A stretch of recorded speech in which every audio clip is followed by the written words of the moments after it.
Namaku Baskara Atitama. Usiaku 35 tahun, dan sampai sekitar 3 minggu yang lalu, aku benar-benar percaya bahwa hidupku sudah tertata dengan sempurna. Spoiler, sama sekali tidak.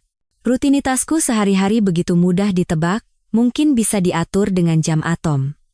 Aku bangun pukul 06.30, berjalan terhuyung-huyung ke dapur seperti figuran zombie di film horor budget rendah, dan menyeduh kopi paling pekat yang dikenal manusia, jenis kopi yang membuat jantungmu mempertanyakan pilihan hidupnya. Kemudian, aku duduk di meja makan, menggulir ponsel sambil mendengarkan alunan jazz lembut dari aplikasi streaming musik.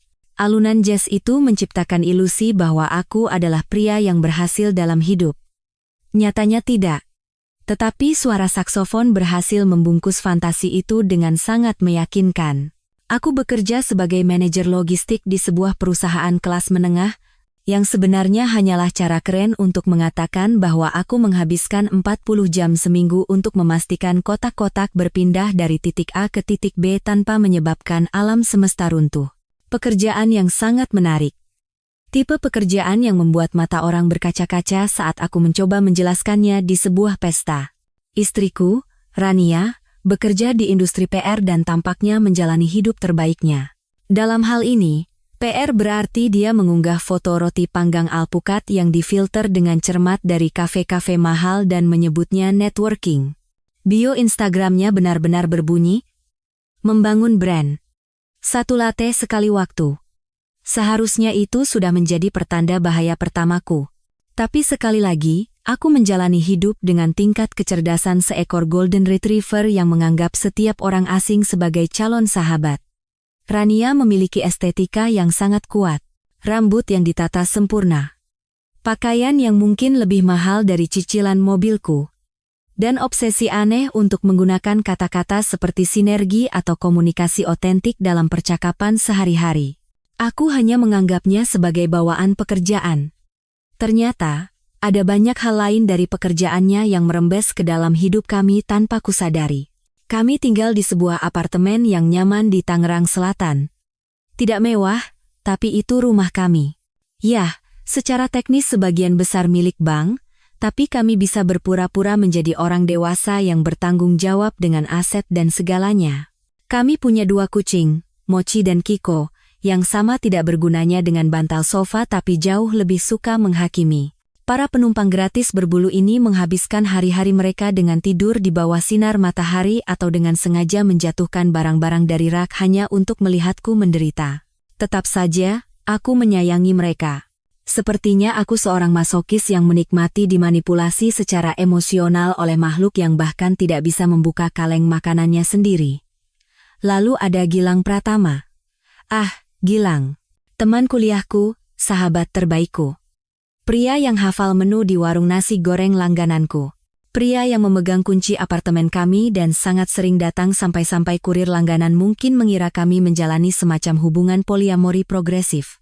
Gilang adalah tipe teman yang muncul tanpa diundang, menjarah kulkasmu, memperbaiki wifi yang entah kenapa selalu bermasalah, dan membuat dirinya begitu nyaman di sofamu sehingga kau bertanya-tanya, apakah dia benar-benar membayar sewa di tempat lain, atau hanya hidup nomaden di antara rumah teman-temannya.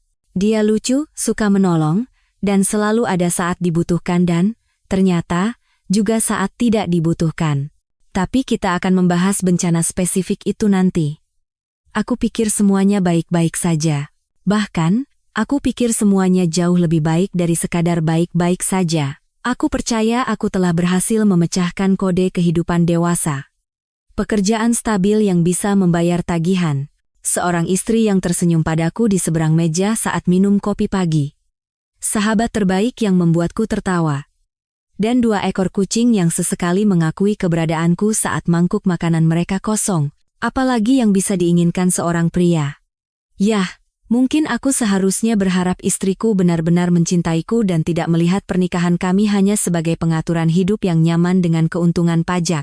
Tapi ya, penyesalan selalu datang belakangan. Penglihatanku, tampaknya, setara dengan buta secara hukum. Rania sering pulang dari acara networkingnya dengan aroma parfum mahal yang tidak pernah kubelikan, bercerita tentang betapa sibuknya dia membangun koneksi luar biasa dan brand pribadinya. Aku akan mengangguk seperti suami yang suportif, memanaskan sisa makanan, dan bertanya tentang harinya. Dia akan memberikan jawaban samar tentang rapat, klien, dan sesi strategi, dan aku menelan semuanya mentah-mentah. Karena aku hidup di bawah asumsi berbahaya bahwa istriku bukanlah angin topan pengkhianatan egois yang penuh kebohongan dan perselingkuhan, yang terbungkus dalam pakaian olahraga desainer. Gilang mampir untuk bermain game sekitar 3 kali seminggu. Kami akan duduk di ruang tamu, kontroler di tangan, saling melempar lelucon, sementara Rania konon sedang lembur atau menghadiri klub bukunya yang misterius. Dan inilah yang membuatku benar-benar kesal, dia belum pernah menyelesaikan satu buku pun sejak 2014. Aku bicara tentang seorang wanita yang pernah kubelikan Kindle, yang dia gunakan 2 kali untuk membaca blog gosip selebriti sebelum mengubahnya menjadi tatakan gelas yang dimuliakan. Tapi tiba-tiba, dia bergabung dengan klub buku yang bertemu setiap Kamis malam, dan terkadang bahkan di hari Sabtu. Hitung-hitungannya tidak cocok, tapi aku terlalu bodoh dan terlalu percaya untuk mengeluarkan kalkulator. Jika dilihat kembali dengan kejernihan kristal seseorang yang wajahnya baru saja ditampar secara kiasan oleh kenyataan, aku bisa melihat semua tanda yang kulewatkan. Cara tawarannya berbeda saat bersama Gilang lebih ringan, lebih tulus, seolah-olah dia benar-benar menikmati kebersamaannya alih-alih hanya menoleransi keberadaanku. Lelucon-lelucon internal mereka yang tidak kumengerti. Caranya selalu meminta bantuan Gilang untuk tugas-tugas rumah tangga kecil yang sebenarnya bisa kulakukan sendiri. Baskan sibuk kerja. Biar Gilang saja yang benerin keran yang bocor. Ya, ternyata dia memperbaiki lebih dari sekadar keran, tapi aku terlalu mendahului cerita. Aku membayar tagihan tepat waktu, mengisi kulkas, membuang sampah tanpa disuruh, dan sejujurnya, aku berusaha menjadi suami yang baik. Aku pikir itulah pernikahan. Saling setia, berusaha, membangun kehidupan bersama. Kesempurnaan domestik. Setidaknya itulah yang terus kukatakan pada diriku sendiri setiap kali perasaan aneh di perutku mengatakan ada yang salah. Perasaan yang kebanyakan orang sebut intuisi, aku menepisnya sebagai paranoia, menekannya dengan penyangkalan dan rasionalisasi. Tapi ada keindahan saat seluruh hidupmu terbukti salah secara spektakuler. Pada akhirnya, kebenaran tidak lagi mengetuk pintumu dengan sopan. Ia mendobraknya, membakar sofamu, dan meninggalkanmu berdiri di tengah abu, bertanya-tanya, bagaimana kau bisa melewatkan semua alarm kebakaran yang telah berbunyi selama berbulan-bulan. Surabaya di bulan Oktober sama tidak menyenangkannya dengan kaus kaki basah. Dingin, mendung, dan secara umum depresif, membuatmu mempertanyakan pilihan hidupmu. Aku di sana untuk sebuah konferensi logistik, yang sama menariknya seperti yang kau bayangkan. Bayangkan sebuah ballroom hotel yang penuh dengan pria paruh-baya berbusana bisnis kasual yang kusut, mendiskusikan optimalisasi rantai pasokan sambil menyantap croissant sedih bertekstur kardus dan kopi yang encer. Aku telah melewati 8 jam presentasi PowerPoint yang seharusnya bisa diselesaikan lewat email, berjabat tangan dengan orang-orang yang namanya langsung kulupakan, dan mengumpulkan cukup banyak pulpen bermerek untuk persediaan satu sekolah dasar. Inilah hidupku, inilah hasil kerja kerasku. Living the dream, baby. Hotel tempat mereka menempatkanku adalah salah satu hotel bisnis generik yang semuanya terlihat sama. Dinding krem. Karya seni abstrak yang terlihat seperti seseorang bersin di atas kanvas. Dan lobi yang berbau campuran pembersih industri dan mimpi yang hancur. Kamarku di lantai 14, menghadap ke tempat parkir. Alam semesta rupanya punya selera humor, tapi bukan selera humor yang bagus. Tempat tidurnya, harus kuakui, cukup nyaman. Spray putih kaku yang membuatmu merasa berkelas, bahkan jika kau hanyalah seorang pria biasa dari Tangsel yang masih bersemangat melihat sarapan gratis. Baru pukul 12.30 siang ketika aku berhasil melepaskan diri dari kursi ruang konferensi yang tidak nyaman dan kembali ke kamarku. Aku merasa lelah, jenis lelah di mana tubuhmu letih tapi otakmu tidak mau diam. Aku memutar ulang semua percakapan basa-basi yang canggung, mengingatkan diriku pada satu hal yang terdengar jauh lebih keren di kepalaku. Aku mengirim pesan kepada Rania lebih awal malam itu. Sesuatu yang sederhana, seperti, konferensinya membosankan. Kangen kamu. Dia membalas dengan emoji jempol. Bukan aku juga kangen kamu, bukan cepat pulang ya, bukan pasti hari yang berat ya. Hanya jempol. Seolah-olah aku adalah rekan kerja yang baru saja mengirim pengingat rapat. Seharusnya aku tahu ada yang salah saat itu. Tapi sebaliknya, aku meyakinkan diriku sendiri bahwa dia mungkin sibuk bekerja. Mungkin berurusan dengan klien yang sulit atau memadamkan api darurat terkait PR. Itulah keahlianku. Membuat alasan, menambal jarak yang semakin lebar di antara kami dengan narasi yang optimis. Aku bisa memenangkan medali emas dalam senam mental. Aku bisa berkompetisi secara profesional. Aku mandi sangat lama, di bawah pancuran dengan tekanan air yang luar biasa kuat. Mandi di hotel selalu terasa seperti liburan mini dari rutinitas mandimu, meskipun secara harfiah kau hanya membersihkan diri di lokasi geografis yang berbeda. Aku mengenakan jubah mandi gratis, karena jika kau membayar 2,7 juta rupiah semalam, kau berhak menggunakan setiap fasilitas yang mereka berikan dan menggulir ponsel sejenak. Instagram penuh dengan postingan terbaru Rania.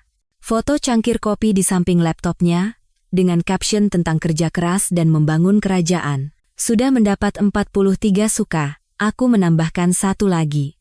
Karena itulah yang dilakukan suami yang suportif, bahkan ketika dia duduk sendirian di kamar hotel yang menyedihkan, bertanya-tanya mengapa istrinya tidak bisa mengirim pesan lebih dari satu emoji. Sekitar pukul 1 pagi, aku berbaring di tempat tidur, menonton acara bincang-bincang larut malam yang tidak cukup membosankan untuk membuatku tertidur, tapi juga tidak cukup menarik untuk membuatku tetap terjaga. Keadaan koma, di mana kau hanya ada dalam kabut setengah sadar.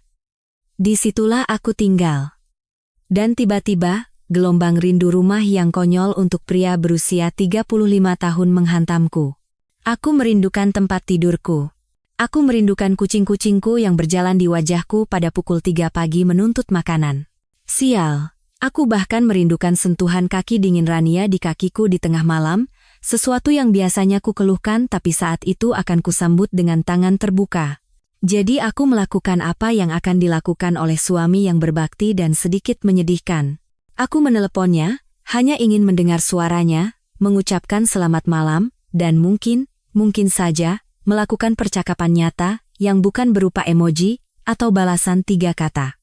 Telepon berdering sekali, dan aku tersenyum sendiri, membayangkan dia akan menjawab dengan suara serak dan manis, memberitahuku bahwa dia setengah tertidur dan merindukanku. Telepon berdering 2 kali, dan aku sudah merencanakan apa yang akan kukatakan sesuatu yang manis tapi tidak terlalu menye-menye. Aku punya reputasi yang harus kujaga, bahkan dengan istriku sendiri. Lalu, seseorang menjawab, "Tapi itu bukan Rania." Bro. Rania lagi sibuk, nanti dia telepon balik. Suara Gilang menghantamku seperti kereta barang yang syarat dengan tanda bahaya dan keberanian yang kurang ajar. Otakku benar-benar korsleting saat mencoba memproses apa yang kudengar. Gilang. Sahabat terbaikku, Gilang, menjawab telepon istriku pada pukul 1 pagi. Gilang yang punya apartemen sendiri di seberang kota, punya kehidupan sendiri, punya telepon sendiri. Apa alasannya menjawab telepon Rania pada pukul 1 pagi? Kecuali tunggu, pasti ada penjelasan yang masuk akal. Mungkin dia meninggalkan ponselnya di tempat Gilang tadi. Atau mungkin mereka sedang nongkrong bersama, dan dia tidak sengaja mengambilnya. Mungkin aku mengalami halusinasi akibat stres karena terlalu banyak makan kroesan konferensi yang menyedihkan. Gilang, aku berhasil mengeluarkan suara. Terdengar aneh dan jauh, seolah-olah berasal dari tubuh orang lain. Jantungku berdebar kencang, mencoba melarikan diri dari tulang rusukku. Respon lawan atau lari, kecuali aku terbaring di tempat tidur hotel di lantai 14, tanpa tempat untuk lari, dan tidak ada yang bisa dilawan kecuali kesadaran yang semakin besar bahwa aku adalah seorang idiot mutlak, dan kemudian aku mendengarnya. Tawa itu, tawa Rania, sangat jelas di latar belakang. Bukan sembarang tawa. Itu adalah tawa yang tulus, tanpa beban, dan benar-benar gembira yang biasa ku dengar saat kami pertama kali berkencan. Tawa yang dia keluarkan saat aku mencoba memasak dan tak terhindarkan menyalakan alarm kebakaran. Tawa yang belum pernah kudengar sebagai respons atas apapun yang kukatakan atau kulakukan selama setidaknya 1 tahun, mungkin lebih. Tawa itu, pada pukul 1 pagi, di hadapan Gilang. Sementara aku duduk sendirian di Surabaya, memikirkan betapa aku merindukannya. Potongan-potongan itu jatuh ke tempatnya dengan keanggunan halus sebuah piano yang jatuh dari gedung pencakar langit. Malam-malam yang larut, klub buku, lelucon internal mereka. Kehadiran Gilang yang terus-menerus di rumah kami. Parfum baru Rania. Caranya menjaga jarak, mengklaim stres karena pekerjaan. Emoji jempol. Semuanya. Semua hal yang telah kurasionalisasi, kujelaskan, tiba-tiba menjadi sangat masuk akal, mengerikan, dan jernih. Aku bisa saja berteriak. Aku bisa saja menangis. Aku bisa saja melempar ponselku ke seberang ruangan dan melihatnya hancur berkeping-keping menabrak karya seni abstrak yang jelek itu. Aku bisa saja menuntut penjelasan di telepon, mempermalukan diriku sendiri, memohon agar itu tidak seperti yang terlihat. Tapi sebaliknya, sesuatu yang aneh terjadi, aku menjadi sangat tenang. Tenang yang supranatural. Jenis ketenangan yang mungkin akan membuat bagian otak yang bertanggung jawab atas respons emosional manusia normal menjadi khawatir. Aku menarik napas dalam-dalam, menatap langit-langit popcorn di kamar hotel generikku, dan mengatakan satu-satunya hal yang terasa benar. Bro, ambil saja dia. Dia masalahmu sekarang. Lalu aku menutup telepon. Keheningan yang menyusul terasa begitu indah. Tidak ada tangisan, tidak ada kepanikan, tidak ada ledakan dramatis. Hanya aku, berbaring di tempat tidur hotel, menatap langit-langit seperti protagonis dalam iklan asuransi yang menyedihkan tentang lika-liku kehidupan yang tak terduga. Ponselku segera mulai berdering. Nama Gilang berkedip di layar. Aku membiarkannya berdering sampai masuk ke pesan suara, lalu mematikannya sepenuhnya, dan hanya itu, aku tidur seperti bayi. Tidur terbaikku dalam beberapa bulan. Pagi berikutnya, aku mengira akan bangun dengan perasaan seolah-olah seseorang telah merobek dadaku dan mengganti jantungku dengan mesin penghancur sampah yang penuh dengan pecahan kaca dan penyesalan. Kau tahu, paket emosional pasca pengkhianatan standar yang datang saat kau mengetahui bahwa istrimu tampaknya sedang audisi untuk acara reality show tentang perselingkuhan. Tapi sebaliknya, aku merasa baik-baik saja. Bahkan, lebih dari sekadar baik-baik saja. Aku merasa seperti baru saja mendapatkan tidur terbaik dalam ingatan terakhirku. Ini sangat mengkhawatirkan. Karena menurut setiap komedi romantis dan podcast terapi yang pernah kudengar, seharusnya aku menjadi berantakan, menangis terseduh-seduh sambil memesan es krim dari layanan kamar pada pukul 4 pagi, dan memutar lagu-lagu Adele berulang-ulang. Sinar matahari pagi merembes melalui tirai hotel yang mengerikan itu, yang tidak pernah benar-benar tertutup rapat, dan aku berbaring di sana sejenak, memeriksa kondisi emosionalku seperti seorang mekanik. Kesedihan? Tidak. Kemarahan? Sedikit, tapi lebih seperti api kecil daripada neraka yang berkobar. Keputusasaan yang menggerogoti jiwa? Anehnya, tidak ada. Yang paling kurasakan adalah kelegaan dan lapar. Sejujurnya, sebagian besar lapar. Aku memeriksa ponselku, yang telah mati sejak semalam. 37 panggilan tak terjawab, 14 dari Gilang, 23 dari Rania. Dan 1 dari ibuku, yang berarti seseorang sudah memulai reaksi berantai drama. Aku mematikannya lagi. Apapun ledakan nuklir yang terjadi di rumah, itu adalah masalah yang akan kutangani setelah aku mendapat asupan kafein dan mengonsumsi karbohidrat dalam jumlah yang tidak bertanggung jawab. Prasmanan sarapan hotel memanggilku seperti nyanyian siren, hanya saja alih-alih memikat para pelaut menuju kehancuran mereka, ia memikat seorang manajer logistik yang baru saja dikhianati dengan daging olahan dan telur orak-arik yang meragukan. Aku berganti pakaian dengan pakaian konferensi kemarin. Aku hanya membawa satu setelan, seperti orang bodoh optimis yang tidak mengantisipasi akan kembali ke sebuah tragedi Yunani yang ditulis oleh seseorang dengan selera humor yang buruk, bukan oleh istri tercintanya. Bayanganku di cermin kamar mandi tampak sangat normal. Tidak ada tanda-tanda patah hati, tidak ada tulisan payah di dahiku. Hanya seorang pria biasa yang perlu bercukur dan mungkin berinvestasi dalam krim mata yang lebih baik. Perjalanan lift ke lobi terasa sangat signifikan. Seolah-olah aku sedang turun ke dalam kehidupan baruku sebagai seorang pria lajang, atau setidaknya, seorang pria dalam pernikahan dengan integritas struktural sebuah rumah kartu di terowongan angin. Ada pasangan tua di lift bersamaku, berpegangan tangan dan tersenyum satu sama lain dengan kasih sayang nyaman yang datang dari puluhan tahun tidak saling mengkhianati. Aku ingin memberi selamat kepada mereka karena telah melewati rintangan yang tampaknya sulit itu, tapi sebaliknya aku hanya mengangguk sopan dan menatap lantai yang menyala. Ruang sarapan ramai dengan peserta konferensi, semuanya tampak mabuk atau sengsara secara profesional dalam berbagai tingkat. Aku mengenali beberapa wajah dari presentasi menarik kemarin tentang mengoptimalkan efisiensi gudang melalui integrasi AI, tetapi aku tidak berminat untuk basa-basi. Aku adalah seorang pria dengan misi, dan misi itu adalah melahap perasaanku di tempat umum yang dapat diterima secara sosial. Aku mengisi piringku seperti seorang prepper kiamat, telur orak-arik, bacon. Lebih banyak bacon, karena jika istrimu selingkuh dengan sahabatmu, kau berhak mendapatkan semua bacon. Sosis, hash browns, wafel yang direndam dalam sirup, dan sebuah cinnamon roll seukuran kepalaku. 0 rasa malu, karbohidrat maksimal. Petugas sarapan, seorang ibu ramah bernama Ibu Tuti menurut papan namanya, mengangkat alis melihat piringku. Malam yang berat ya, Mas?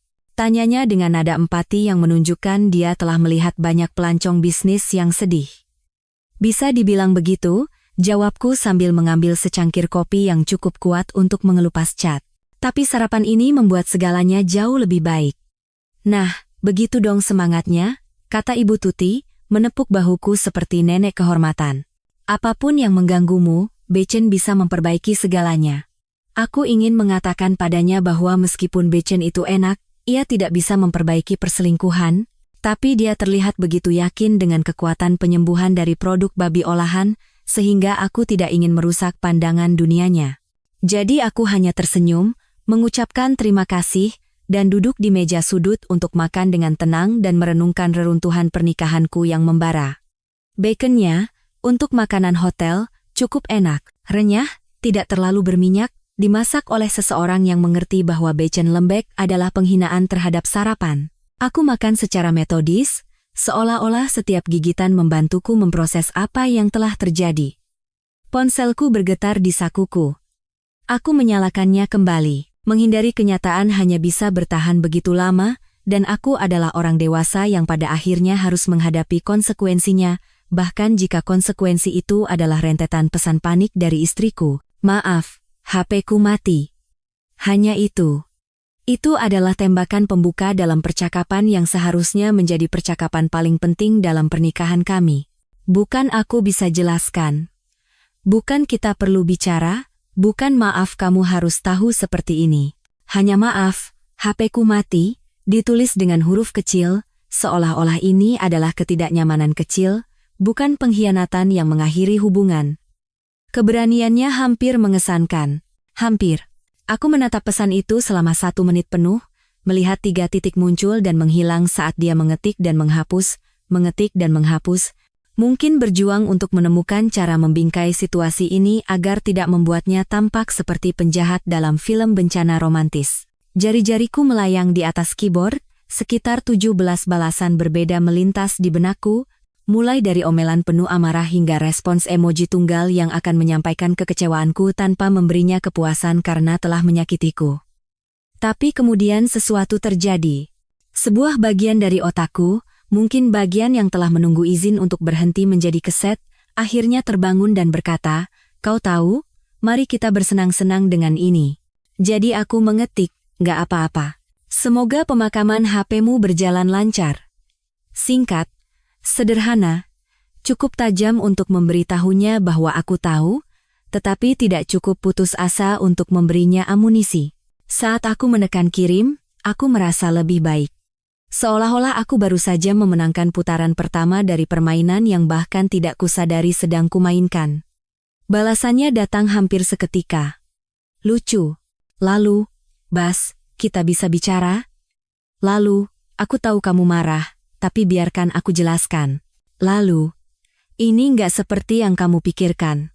Pesan-pesan itu terus berdatangan, masing-masing lebih panik dari yang sebelumnya. Dan aku hanya duduk di sana, makan baconku, Menyaksikan kepanikan digitalnya dengan ketertarikan acuh tak acuh seseorang yang mengamati kecelakaan kereta dari jarak yang aman. Kopiku mulai dingin, tapi Schadenfreudeku masih panas dan baru diseduh. Saat itulah aku menyadari sesuatu yang penting. Aku tidak akan berteriak atau memohon. Aku tidak akan pulang dan menuntut penjelasan atau berjuang untuk pernikahan yang jelas-jelas sudah dia bakar dan gunakan untuk memanggang marshmallow. Tidak. Aku akan mendekati ini secara strategis. Dengan dingin, perhitungan, dan dengan cara yang paling memuaskan. Aku menyelesaikan sarapanku, termasuk satu lagi cinnamon roll. Trauma emosional rupanya memberiku nafsu makan seorang atlet remaja dan kembali ke kamarku dengan tujuan yang aneh. Ini tidak akan menjadi perceraian yang berantakan di mana orang-orang melempar piring dan berteriak di kantor pengacara. Ini akan menjadi kelas master dalam pembongkaran terkendali. Jika Rania menginginkan kegembiraan, drama, dan pengkhianatan, dia akan mendapatkan lebih dari yang bisa dia tangani. Aku membuka laptopku, membuat dokumen baru, dan memberinya judul Operasi Penghancuran Total. Lalu aku berpikir lagi dan mengubahnya menjadi restrukturisasi kehidupan strategis. Bahkan dalam keadaan penuh dendam, aku tetap seorang manajer logistik yang menghargai jargon korporat. Saatnya mengubah patah hati ini menjadi rapat strategi lengkap dengan camilan. Aku kembali dari Surabaya pada hari Kamis sore, yang terasa sangat antiklimaks bagi seseorang yang baru saja mengetahui bahwa seluruh hidupnya adalah sebuah lelucon yang rumit. Penerbangan pulang berjalan lancar, kecuali pria parubaya di sebelahku yang bersikeras menceritakan tentang kondominiumnya di Bali selama 45 menit. Biasanya itu akan membuatku jengkel. Tapi sejujurnya, mendengarkan omelan Pak siapa namanya aku lupa tentang lapangan golf dan fasilitas resornya jauh lebih baik daripada memikirkan pernikahanku yang berantakan. Terkadang alam semesta memberimu belas kasihan kecil dalam bentuk orang asing yang membosankan dengan nasihat investasi yang buruk. Ketika aku sampai di rumah, Rania sedang bekerja, yang mana sempurna. Itu memberiku waktu untuk melakukan apa yang akan dilakukan oleh orang waras manapun dalam situasiku. Berubah menjadi detektif amatir dengan dendam dan banyak waktu luang, aku masuk ke mode investigasi penuh. Tipe perilaku yang mungkin akan membuat terapisku khawatir jika aku punya terapis. Tentu saja, setelah semua ini selesai, aku jelas perlu mencari terapis, tapi pertama-tama, aku butuh bukti. Bukti yang dingin, keras, dan tak terbantahkan bahwa aku tidak gila. Bahwa panggilan telepon tengah malam itu bukanlah mimpi demam aneh yang disebabkan oleh makanan konferensi yang buruk. Aku melempar koperku ke kamar tidur dan mulai mengamati apartemen kami dengan mata baru mata seorang pria yang telah dipermainkan dan bertekad untuk mencari tahu sudah berapa lama sirkus ini berlangsung di kota. Kucing-kucing menyambutku dengan ketidakpedulian mereka yang biasa, hanya menggesekkan diri ke kakiku karena mereka mungkin mengira aku membawa makanan. Mochi melompat ke meja makan dan menjatuhkan cangkir kopi, yang untungnya kosong. Kiko menatapku dari sofa dengan mata kuningnya yang menghakimi, seolah berkata, kami sudah tahu dari awal, bodoh. Ya, tertawalah sepuasnya, gumamku pada kucing itu, yang menjawab dengan menguap. Aku mulai dari tempat yang paling jelas. Kantor rumah Rania, yang sebenarnya hanya sudut di kamar tidur kedua kami yang telah dia klaim sebagai wilayahnya dengan meja dari IKEA dan papan gabus yang dipenuhi kutipan motivasi tentang menjadi bos wanita dan mencapai tujuan. Untuk seseorang yang hidupnya berantakan karena kebohongan dan pengkhianatan, mejanya sangat rapi. Aku merasa sedikit bersalah karena mengobrak-abrik barang-barangnya, tetapi kemudian aku ingat Gilang menjawab teleponnya pada pukul 1 pagi, dan rasa bersalah itu menguap lebih cepat daripada kepercayaanku pada umat manusia. Agendanya ada di sana. Sebuah agenda mahal seharga Rp500.000 dengan sampul kulit merah muda dan pinggiran emas jenis alat organisasi yang membuatmu merasa seolah-olah kau mengendalikan segalanya, bahkan ketika hidupmu benar-benar berantakan. Aku membukanya dan memindai jadwalnya yang diberi kode warna. Hijau untuk rapat kerja, biru untuk janji pribadi, dan merah muda untuk lihat itu, klub buku. Setiap Kamis malam, dan terkadang Sabtu, selama 4 bulan terakhir, ditandai dengan warna merah muda. Aku mengeluarkan ponselku dan mulai memotret halaman-halaman itu, membangun kasusku seolah-olah aku sedang mempersiapkan persidangan abad ini, tapi disinilah segalanya menjadi menarik. Aku membandingkan jadwal klub bukunya dengan postingan Instagramnya. Karena jika ada satu hal yang tidak bisa ditahan Rania, itu adalah mendokumentasikan setiap momen dalam hidupnya untuk konsumsi publik. Dan coba tebak, pada beberapa malam klub buku di hari Kamis itu, dia memposting foto-foto dari tempat-tempat yang jelas bukan lokasi klub buku. Kecuali jika klub buku telah mulai bertemu di bar olahraga atau bioskop. Satu foto menunjukkan dia memegang segelas bir kerajinan dengan caption, "Butuh ini setelah minggu yang berat," dengan stempel waktu Kamis, pukul 20.30. Foto lain diambil di tempat yang terlihat seperti halaman belakang seseorang, dengan api unggun di latar belakang, dan menandai Gilang serta 3 orang lain yang samar-samar ku kenali dari lingkaran sosialnya. Potongan-potongan itu mulai menyatu seperti puzzle jigsaw paling menyedihkan di dunia. Aku beralih ke kwitansi, tampaknya bertekad untuk merangkul setiap klise pasangan yang curiga. Rania menyimpan folder kwitansi untuk keperluan pajak, dia sangat teliti dalam hal-hal seperti itu. Mungkin satu-satunya area dalam hidupnya di mana dia benar-benar peduli pada keteraturan dan kejujuran. Aku mulai menelusurinya, bulan demi bulan, dan astaga. Aku menemukan harta karun bukti yang memberatkan. Makan malam untuk 2 orang di Marcos, restoran Italia mewah di pusat kota, seharga 1 juta rupiah pada hari Rabu malam ketika aku sedang lembur.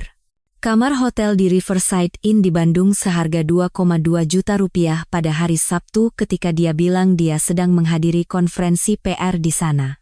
Beberapa pembelian dari Victoria's Secret yang akan membuatku senang jika aku pernah melihat lingerie yang dibelinya.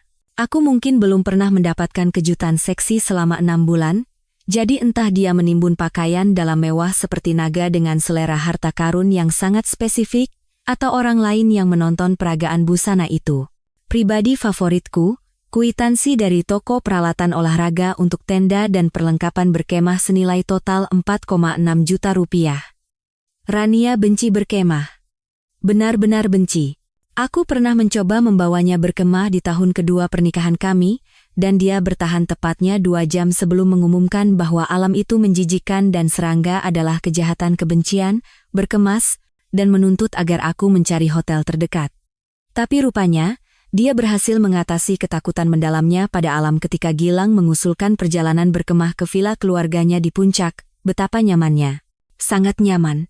Aku duduk di lantai kantornya, dikelilingi oleh kwitansi dan kebohongan, dan mulai tertawa. Bukan tawa bahagia, tapi tawa gila seseorang yang baru saja mengetahui bahwa seluruh hubungannya dibangun di atas omong kosong dan bahwa istrinya begitu berani, sehingga dia bahkan tidak repot-repot menutupi jejaknya dengan baik. Dia menyimpan kwitansi. Dia benar-benar menyimpan jejak kertas perselingkuhannya di folder kecil yang rapi berlabel Penggeluaran 2024. Ironinya begitu kental, kau bisa mengoleskannya di atas roti panggang. Lalu aku melakukan sesuatu yang tidak terlalu kubanggakan, tapi sama sekali tidak kusesali. Aku memeriksa akun Instagram kucing kami. Ya, kucing kami punya Instagram. Rania memulainya setahun yang lalu sebagai proyek menyenangkan untuk mengasah keterampilan pembuatan kontennya, yang rupanya berarti memposting foto Mochi dan Kiko dengan caption yang ditulis dari sudut pandang mereka. Kedengarannya konyol, tapi entah bagaimana mereka berhasil mendapatkan 5.000 pengikut yang tampaknya benar-benar menikmati melihat kucing kami tidak melakukan apa-apa yang menarik. Aku menggulir postingan, dan di sanalah itu. Bukti foto bahwa bahkan hewan peliharaan kami terlibat dalam pengkhianatan ini. 2 postingan dari bulan lalu menunjukkan kucing-kucing itu berada di apartemen Gilang. Satu caption berbunyi, Mochi mengunjungi apartemen bujangan Paman Gilang. Catstagram, kucing lucu, petualangan, Pamangilang. Paman Gilang. Seolah-olah dia adalah bagian dari keluarga. Seolah-olah dia tidak secara sistematis menghancurkan keluarga itu dari dalam seperti rayap persahabatan. Tanda lokasi mengonfirmasinya, alamat Gilang. Alamat yang ku ketahui karena aku membantunya pindah ke apartemen itu 2 tahun lalu, aku mengangkut sofanya naik 3 lantai, seperti teman baik. Aku bahkan membelikannya keranjang hadiah pindahan rumah dari Camp Chicks yang penuh dengan keju-keju mahal kesukaannya. Aku benar-benar berkontribusi dalam membangun sarang cinta di mana istriku menghabiskan malam-malam Kamisnya alih-alih membaca buku yang bahkan tidak akan dia selesaikan. Aku mengambil tangkapan layar semuanya, setiap postingan Instagram, setiap kwitansi, setiap entry kalender yang meragukan. Aku membuat folder di laptopku bernama Bukti, lalu mengubahnya menjadi dokumen pribadi, karena aku masih berpikir seperti seseorang yang mungkin harus menunjukkan ini kepada pengacara pada akhirnya, dan aku ingin berpura-pura bahwa aku masih memiliki sedikit martabat. Ponselku bergetar. Pesan lain dari Rania. Kapan kamu pulang? Kita perlu bicara. Aku melihat kekacauan Bukti di sekelilingku. Kwitansi yang berserakan di lantai. Agendanya terbuka pada entry klub buku lainnya. Layar laptopku menampilkan foto kucing-kucingku di apartemen sahabatku. Dan aku mengetik balasan, sudah di rumah. Santai saja. Biarkan dia berpikir aku tidak tahu apa-apa. Biarkan dia percaya dia bisa masuk ke rumah ini dan menjelaskan panggilan telepon tengah malam itu dengan beberapa cerita kreatif dan mungkin beberapa air mata bahwa dia masih memegang kendali. Sementara itu, aku akan duduk di sini dengan cukup banyak bukti untuk menulis podcast true crime tentang kematian pernikahanku. Aku mendengar kunci di pintu depan. Rania pulang lebih awal. Mungkin panik tentang pengendalian kerusakan, tidak bisa berkonsentrasi di tempat kerja. Aku dengan cepat menutup agendanya, memasukkan kembali kwitansi ke dalam foldernya, dan mengambil laptopku, lalu duduk di sofa. Seolah-olah aku sudah duduk di sana selama ini, hanya seorang pria biasa yang melakukan hal-hal biasa, jelas tidak sedang melakukan penyelidikan penuh atas kegiatan ekstrakurikuler istrinya. Pintu terbuka. Rania masuk, tampak gugup, senyumnya dipaksakan dan siap pecah kapan saja. "Hai, sayang," katanya hati-hati. "Gimana Surabaya?" Aku mendongak dari laptopku dan tersenyum, mengerahkan semua kepura-puraan normal yang bisa kukumpulkan. Membosankan. Konferensi. Kau tahu. Biasa saja. Minggumu gimana? Dia tampak rileks, mungkin mengira dia telah menghindari peluru. Oh, kau tahu. Sibuk kerja. Klub buku tadi malam gimana? Tanyaku dengan polos. Dia membeku sesaat, hampir tidak terlihat jika kau tidak mencarinya. Oh, bagus. Kami sedang membaca memoir yang sangat menarik. Keren, kataku. Tentang apa? Aku memperhatikannya tergagap, mencoba mengingat kebohongan apa yang telah dia buat.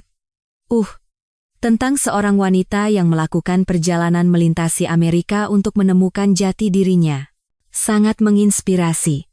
Baguslah, jawabku, kembali menatap laptopku. Ceritakan lebih banyak nanti.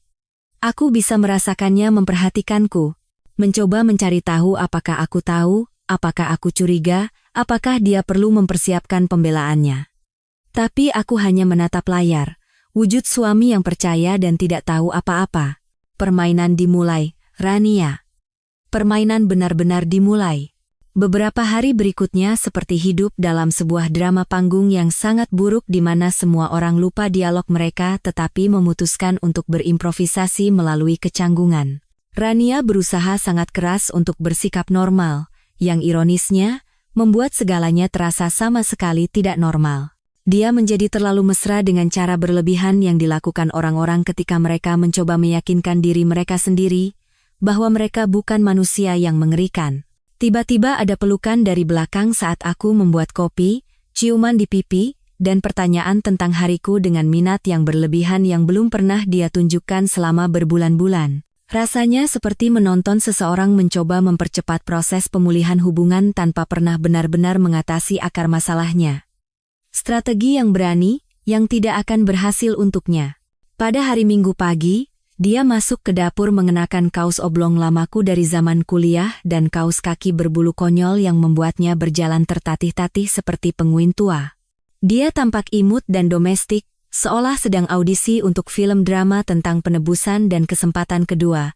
Dia membuat panekuk dari awal.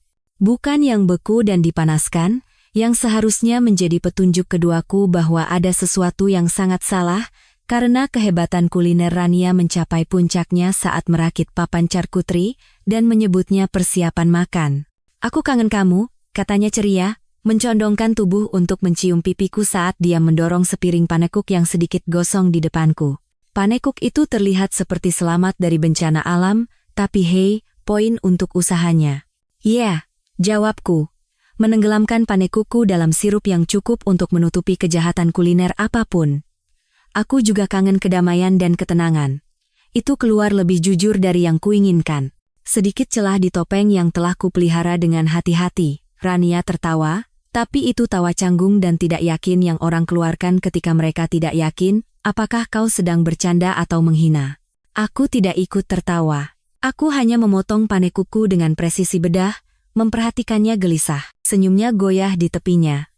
Kamu kelihatannya beda, katanya. Duduk di seberangku dengan piringnya sendiri dan secangkir kopi yang mungkin lebih banyak krim dan gula daripada kopi sebenarnya. Segala sesuatu tentangnya sekarang terasa diperhitungkan.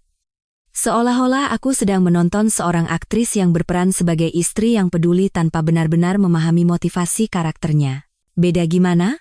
Tanyaku, menatap matanya dengan ekspresi datar yang biasanya kusimpan untuk rapat kerja yang membosankan atau percakapan dengan ibu mertuaku.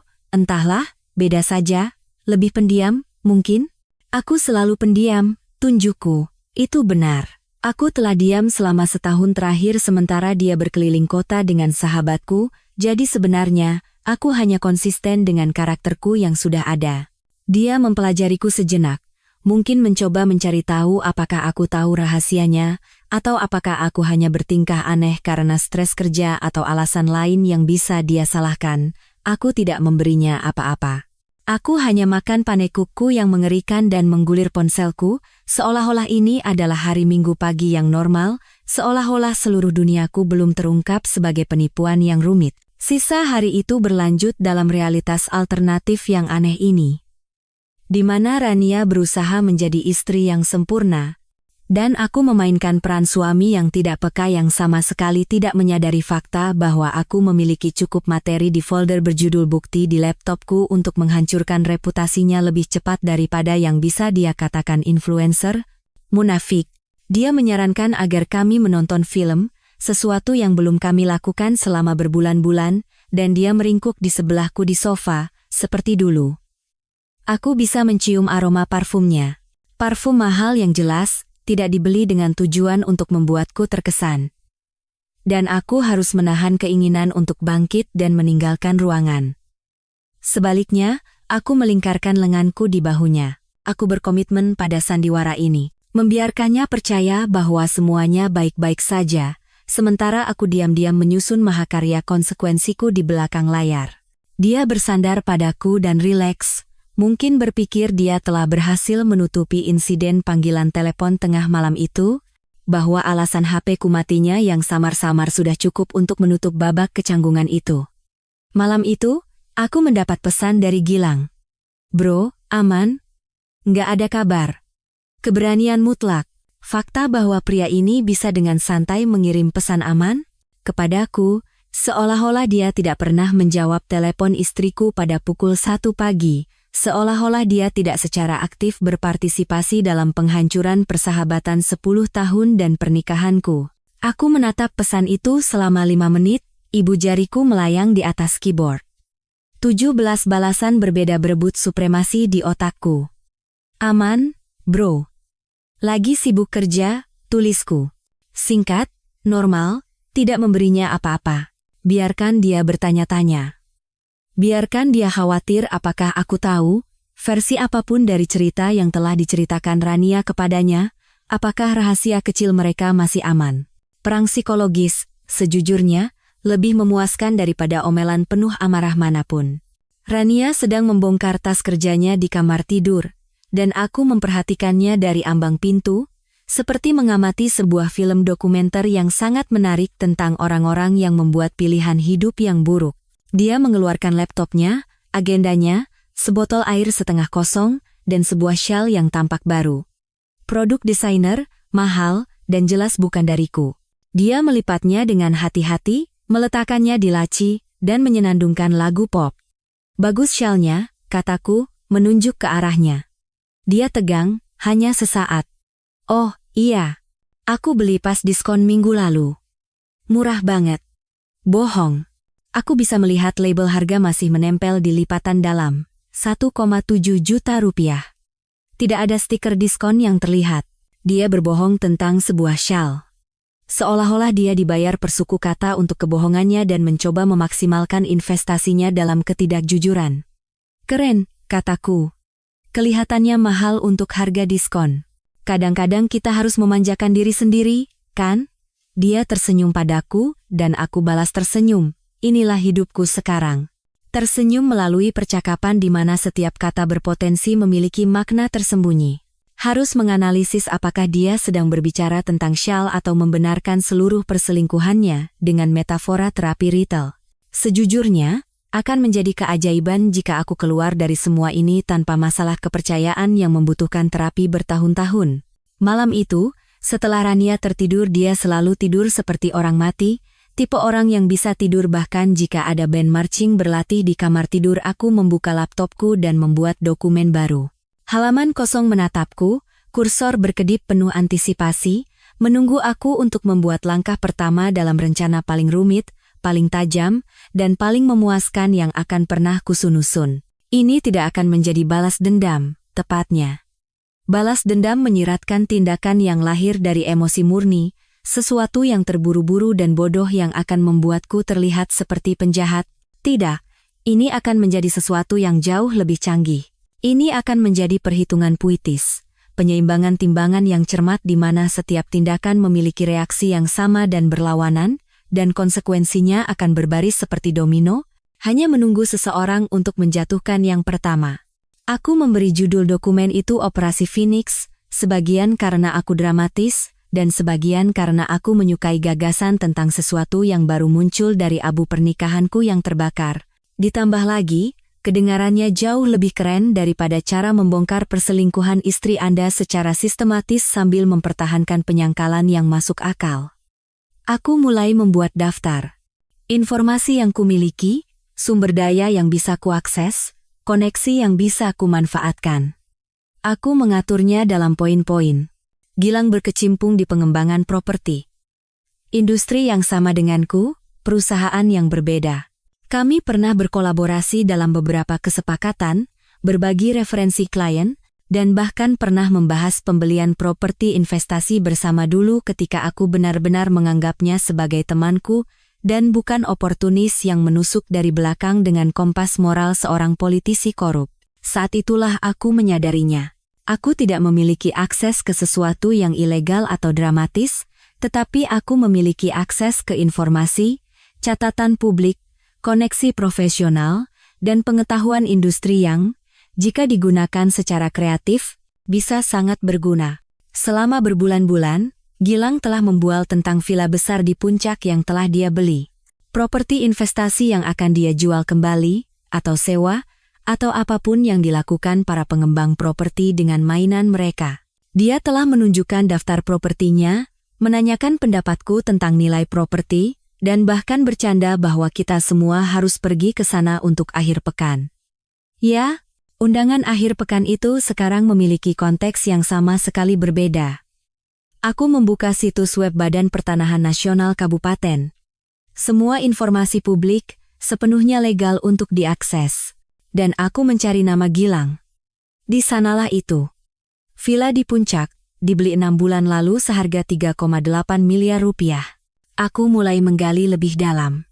Aku melihat detail transaksi, informasi hipotek, status pajak properti.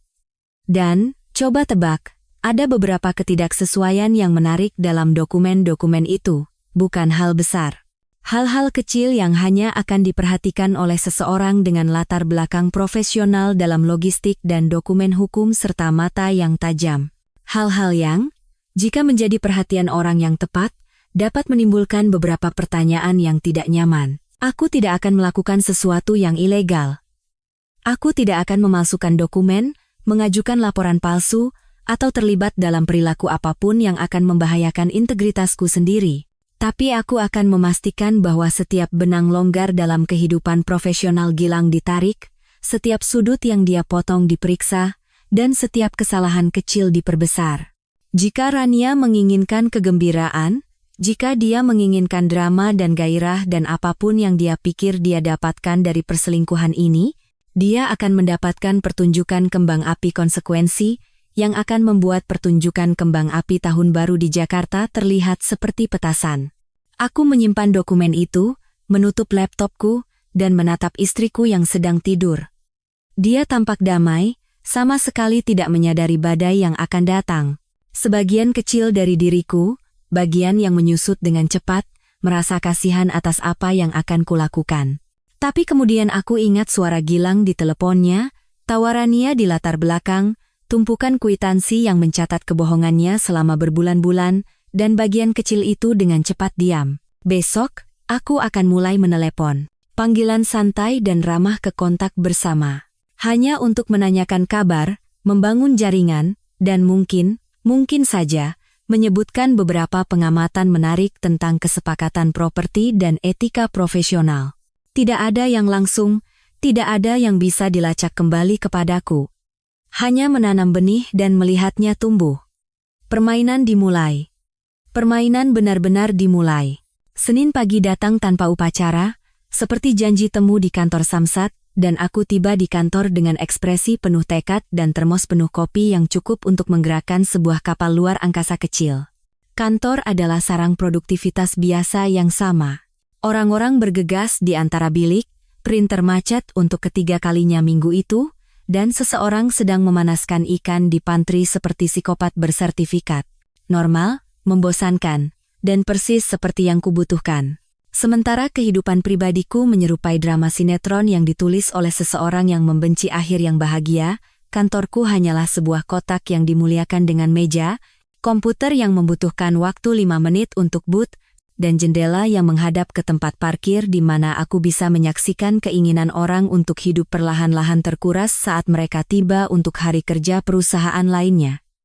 Di mejaku, ada sebuah foto. Foto diriku dan Rania di hari pernikahan kami berdua tersenyum seolah-olah kami baru saja memenangkan lotre, bukan menandatangani apa yang pada akhirnya akan menjadi kelas master dalam pengkhianatan. Aku membalikan foto itu. Langkah kecil menuju realitas baruku. Sinta Dewi mengetuk bingkai pintuku sekitar pukul 10 pagi, membawa 2 cangkir kopi dan ekspresi yang selalu dia miliki, ekspresi seseorang yang tahu ada sesuatu yang salah tetapi sedang memutuskan apakah harus khawatir atau terhibur. Sinta adalah staf hukum di perusahaan kami, tetapi menyebutnya hanya staf sama seperti menyebut pisau tentara Swiss, hanya sebilah pisau. Dia menangani kontrak, berhubungan dengan pengacara, tahu lebih banyak tentang hukum properti daripada kebanyakan agen, dan memiliki kemampuan luar biasa untuk mencium drama dari jarak 3 lantai. Anda terlihat seperti sedang merencanakan pembunuhan atau pindah kerja, katanya, masuk tanpa diundang dan meletakkan secangkir kopi di mejaku. Dan karena Anda membawa bekal dari rumah alih-alih membeli sandwich sedih dari minimarket, saya akan menebak pembunuhan. Aku tertawa meskipun diriku sendiri. Sinta memiliki bakat untuk memotong omong kosong dengan presisi bedah, dan itulah sebabnya aku membutuhkannya sekarang. Sangat jelas, ya? Anda sudah menatap layar komputer Anda selama 20 menit tanpa benar-benar mengetik apapun, katanya, dan layarnya masih di halaman login. Jadi, ya. Jelas. Dia duduk di kursi di seberang mejaku, menyilangkan kakinya, dan menatapku dengan campuran keprihatinan dan rasa ingin tahu yang membuatnya menjadi orang terbaik untuk diajak bicara dan orang paling berbahaya untuk dibohongi. Aku menyesap kopi yang dibawanya. Vanilla latte, favoritku. Sinta mengingatnya karena Sinta mengingat segalanya. Secara hipotetis, aku memulai, masih cukup berhati-hati untuk mengatur panggung meskipun aku dalam keadaan penuh dendam. Jika seseorang mengetahui bahwa pasangannya, katakanlah, berselingkuh dengan teman bersama mereka, hipotetis, menyenangkan. Saya suka hipotetis, kata Sinta, mencondongkan tubuh ke depan, jelas tertarik sekarang. Lanjutkan. Dan jika teman bersama ini kebetulan bekerja di industri terkait, dan mungkin telah membuat beberapa keputusan bisnis yang dipertanyakan mungkin memotong beberapa sudut dalam dokumen yang bisa mendapat pengawasan lebih ketat, aku membiarkan kalimat itu menggantung, Memperhatikan wajahnya berubah dari rasa ingin tahu menjadi pemahaman, dan kemudian menjadi sesuatu yang tampak seperti kebanggaan. Kamu ngomongin Gilang Pratama, kan? Tanyanya belak-belakan. Kehalusan bukanlah keahlian Sinta, dan sejujurnya, aku menghargainya. Bagaimana kamu Pak Bas? Saya melihat cara dia menatap Rania di acara perusahaan. Lagi pula, dia sama halusnya dengan alarm mobil pada jam 3 pagi. Saya sudah menunggu sekitar 6 bulan sampai Anda menyadarinya. Dia menyesap kopinya, sama sekali tidak terpengaruh oleh bom yang baru saja dia jatuhkan. Jadi, apa yang akan kita lakukan? Dan tolong katakan sesuatu yang kreatif. Saya akan kecewa jika Anda hanya akan menangis dan makan es krim, 6 bulan. Dia tahu selama 6 bulan dan tidak mengatakan apa-apa. Aku tidak tahu apakah harus berterima kasih padanya karena menghormati otonomiku atau jengkel karena membiarkanku berjalan-jalan seperti orang bodoh. Tidak ada yang bodoh, kataku tegas. Ini strategis. Itu baru semangat, kata Sinta, mengeluarkan ponselnya dan membuka aplikasi catatan. Oke, apa yang kita tahu, apa yang kita punya. Aku menceritakan semuanya padanya. Panggilan telepon tengah malam dari Surabaya, kwitansi, postingan Instagram, pembelian villa di puncak yang begitu dibanggakan Gilang. Sinta mendengarkan dengan konsentrasi seorang jaksa yang membangun kasus, sesekali membuat catatan, mengajukan pertanyaan klarifikasi, dan mengangguk pada detail tertentu seolah-olah dia sedang membuat daftar amunisi secara mental. Jadi pertanyaan saya adalah ini, katanya ketika aku selesai. Apa tujuan akhirnya? Apakah kita menginginkan penghancuran total, atau kita sedang mempertimbangkan dekonstruksi strategis? Apa bedanya? Penghancuran total itu berisik, berantakan, dan memuaskan dalam jangka pendek, tetapi bisa berbalik merugikan Anda dalam jangka panjang. Dekonstruksi strategis itu seperti operasi bedah. Anda membongkar bagian-bagiannya secara sistematis. Semuanya tampak seperti konsekuensi alami, dan Anda keluar sebagai pihak yang tidak bersalah yang tidak merekayasa apapun. Dia mengangkat alis. Anda sepertinya tipe pria dekonstruksi strategis. Sekarang iya, kataku, membuka sertifikat tanah untuk Villa Gilang di layar. Lihat ini, tanggal pembelian. Dokumen hipotek. PT yang dia dirikan untuk memiliki properti itu. Sinta mencondongkan tubuh, memindai dokumen di layarku.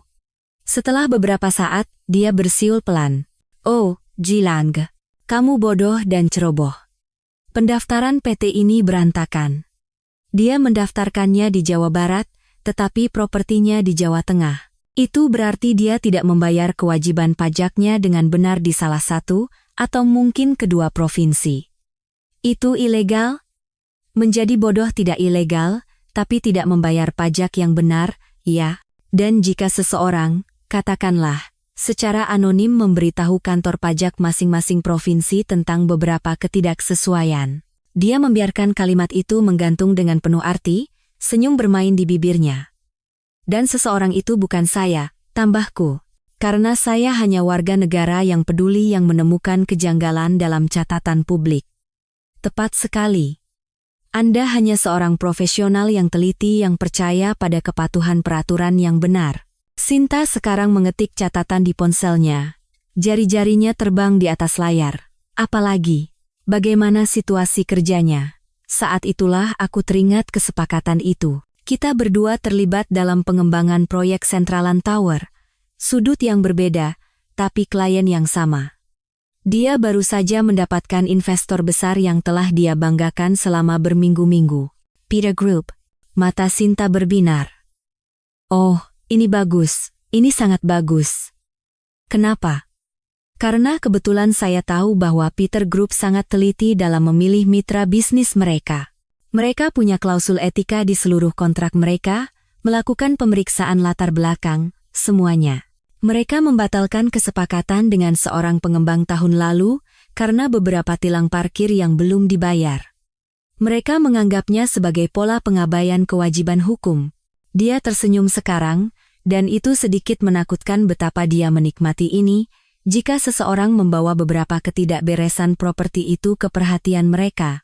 Mereka mungkin akan mempertimbangkan kembali investasi mereka, aku menyelesaikan. Mereka mungkin akan mempertimbangkan kembali seluruh hubungan mereka dengan siapapun yang terkait dengan ketidakberesan itu. Sinta menatapku dengan sesuatu yang menyerupai kekaguman. Baskara Adhitama, Anda seorang ahli logistik yang licik. Saya terkesan. Saya belum melakukan apa-apa. Tapi Anda akan melakukannya. Itu bukan pertanyaan. Jadi, dalam skenario hipotetis ini, apa peran saya? Aku ragu-ragu. Melibatkan Sinta berarti menariknya ke dalam sesuatu yang berpotensi menjadi rumit. Saya tidak bisa memintamu. Sudahlah, Anda tidak meminta. Saya menawarkan diri. Rania benar-benar tak tertahankan di 3 acara perusahaan terakhir, dengan semua cerita Instagram menjijikannya tentang membangun kerajaannya, padahal pekerjaan sebenarnya hanya menulis siaran pers untuk perabot kantor. Dan Gilang, dia mendengus jijik. Dia meminjam staples saya 6 bulan lalu dan tidak pernah mengembalikannya. Saya menganggap pencurian staples dengan sangat serius. Karena staples? Karena keadilan. Staples itu hanya bonus. Sinta berdiri, sekarang dalam mode kerja penuh, ini yang akan kita lakukan. Anda akan memberikan semua yang Anda miliki tentang situasi properti Gilang kepada saya. Hanya catatan publik. Tidak ada yang diperoleh secara meragukan. Saya akan memeriksanya dengan mata pengacara saya, dan saya akan menyusun surat yang sangat prihatin dan sangat profesional kepada lembaga negara yang sesuai tentang beberapa potensi ketidaksesuaian pelaporan yang kebetulan saya temukan selama penelitian industri rutin saya. Itu tidak akan bisa dilacak kembali kepadamu? Pak Bas, saya meninjau peraturan untuk bersenang-senang di akhir pekan. Ini secara harfiah ada dalam deskripsi pekerjaan saya, mengidentifikasi potensi masalah hukum dalam transaksi properti. Jika ada, saya menjadi warga korporat yang baik. Dia berbalik ke pintu, lalu berhenti. Dan mengenai Peter Group, saya akan menyebutkannya kepada kontak saya di sana bahwa ada beberapa masalah properti yang mungkin ingin mereka ketahui, hanya menjaga kepentingan terbaik mereka. Kamu punya kontak di Peter Group? Saya punya kontak di mana-mana. Itu disebut networking, Pak Bas. Anda harus mencobanya suatu hari nanti. Dia mengedip. Ini akan menyenangkan. Menyakitkan bagi mereka, tapi menyenangkan bagi kita. Setelah Sinta pergi, aku duduk di mejaku, merasa seolah-olah aku baru saja merekrut seorang rekan konspirator yang jauh lebih memenuhi syarat untuk pekerjaan ini daripada aku. Ponselku bergetar. Pesan dari Rania, menanyakan apakah aku mau makan malam bersama malam ini, mungkin di tempat makanan Thailand favoritku. Dia benar-benar berusaha menjual narasi bahwa semua ini normal, dan sebagian dari diriku bertanya-tanya berapa lama dia bisa mempertahankan kepura-puraan itu. Tentu. Jam 7. Balasku. Biarkan dia berpikir dia menang. Biarkan dia percaya bahwa sandiwara istri yang baik-baik saja yang canggung itu cukup untuk menutupi lubang menganga di pernikahan kami. Sementara itu, aku akan duduk di seberangnya saat makan malam, berbasa-basi tentang pekerjaan, bertanya tentang harinya, semua sambil mengetahui bahwa pada hari Jumat, kehidupan kecil Gilang yang sempurna akan mulai menunjukkan beberapa retakan yang sangat menarik. Aku membuka emailku dan mulai menyusun pesan ke beberapa kontak industri. Tidak ada yang jelas. Hanya sapaan ramah kepada orang-orang yang sudah lama tidak kuajak bicara. Hai, apa kabar? Bagaimana proyek pengembangan itu? Dengar-dengar Peter Group berinvestasi. Mereka sangat teliti dalam uji tuntas, ya? Santai, alami, sama sekali tidak menanam benih yang akan tumbuh menjadi pohon konsekuensi yang indah. Menjelang makan siang, aku telah mengirim 5 email, meneruskan dokumen properti ke Sinta, dan bahkan melakukan beberapa pekerjaan nyata agar bosku tidak bertanya-tanya mengapa aku tiba-tiba begitu terganggu. Aku tenang dan fokus, seolah-olah aku akhirnya menemukan jalan keluar yang produktif untuk semua kemarahan dan pengkhianatan yang telah mendidih sejak panggilan telepon di Surabaya itu. Sinta menjulurkan kepalanya ke kantorku lagi sekitar pukul 3 sore. Hanya sebagai informasi, saya menemukan 3 ketidaksesuaian lagi di dokumen Gilang. Mau tahu? Katakan. Dia mencantumkan dirinya sebagai anggota tunggal PT-nya, tetapi ada nama kedua di aplikasi hipoteknya. Seorang wanita bernama Nadia Lestari. Ini berarti entah itu penipuan, Atau dia punya investor rahasia lain yang tidak dia ungkapkan dengan benar, yang berarti lebih banyak masalah pajak. Tunggu, kataku. Nadia Lestari? Itu mantan pacarnya dari zaman kuliah. Senyum Sinta benar-benar jahat. Oh, ini semakin menarik. Hari Senin dimulai seperti hari kerja membosankan lainnya bagi Gilang dan Rania.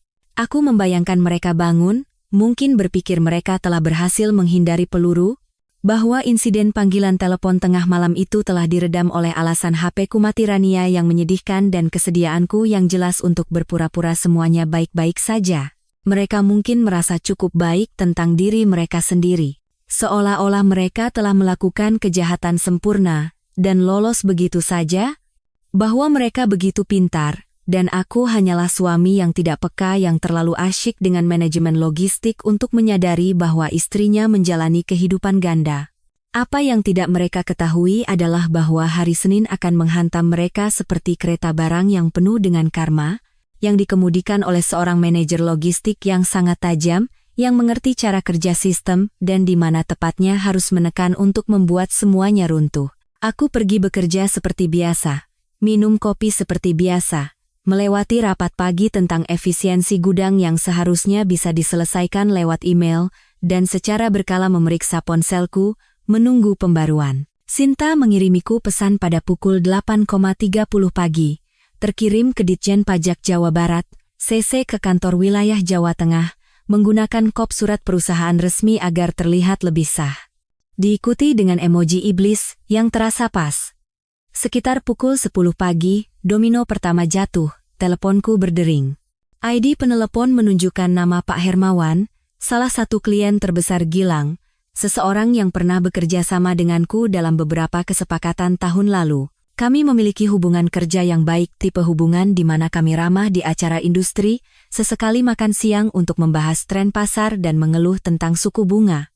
Bas, katanya dengan nada yang digunakan orang saat mereka mencoba bersikap santai tetapi sebenarnya sedang mencari informasi. Kamu masih dekat dengan Gilang Pratama? Aku bersandar di kursiku, mencoba menjaga suaraku tetap netral. Sudah berteman cukup lama, ya? Kenapa? Ada apa? Aku dengar beberapa rumor aneh tentang transaksi properti yang sedang dia kerjakan. Sesuatu tentang masalah ketidaksesuaian pajak, mungkin ada masalah dengan pendirian PT-nya. Pak Hermawan berhenti. Begini, aku akan berinvestasi besar-besaran dengannya di proyek sentralan itu, dan jika ada asap di sini, aku perlu tahu sebelum aku menyerahkan cek dengan banyak angka nol. Wah, aneh sekali, kataku, mengerahkan energi sahabat terbaikku yang prihatin. Maksudku, Gilang selalu cukup solid sejauh yang ku tahu. Tapi jujur saja, Pak Hermawan, jika Anda mendengar kekhawatiran tentang kepatuhan, mungkin lebih baik minta pengacara Anda memeriksa semuanya sekali lagi sebelum Anda berkomitmen, lebih baik aman daripada menyesal, kan? Itu bukan kebohongan. Itu bukan tuduhan. Aku hanya seorang profesional industri yang peduli yang menawarkan nasihat yang masuk akal. Fakta bahwa nasihat prihatinku kemungkinan akan menggagalkan kesepakatan terbesar Gilang hanyalah kebetulan yang membahagiakan, ya, itu juga yang kupikirkan, kata Pak Hermawan. Kurasa aku akan menunda ini sebentar sampai semuanya jelas. Terima kasih sudah jujur Bas, kapan saja. Itulah gunanya networking, kan? Aku menutup telepon, merasakan kehangatan kepuasan yang mungkin tidak sehat, tetapi terasa sangat fantastis. Sinta muncul di ambang pintuku sekitar 30 detik kemudian, memegang ponselnya seolah-olah dia baru saja memenangkan lotre.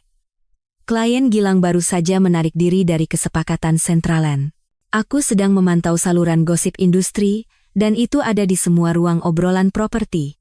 Orang-orang mulai bertanya-tanya. Cepat juga.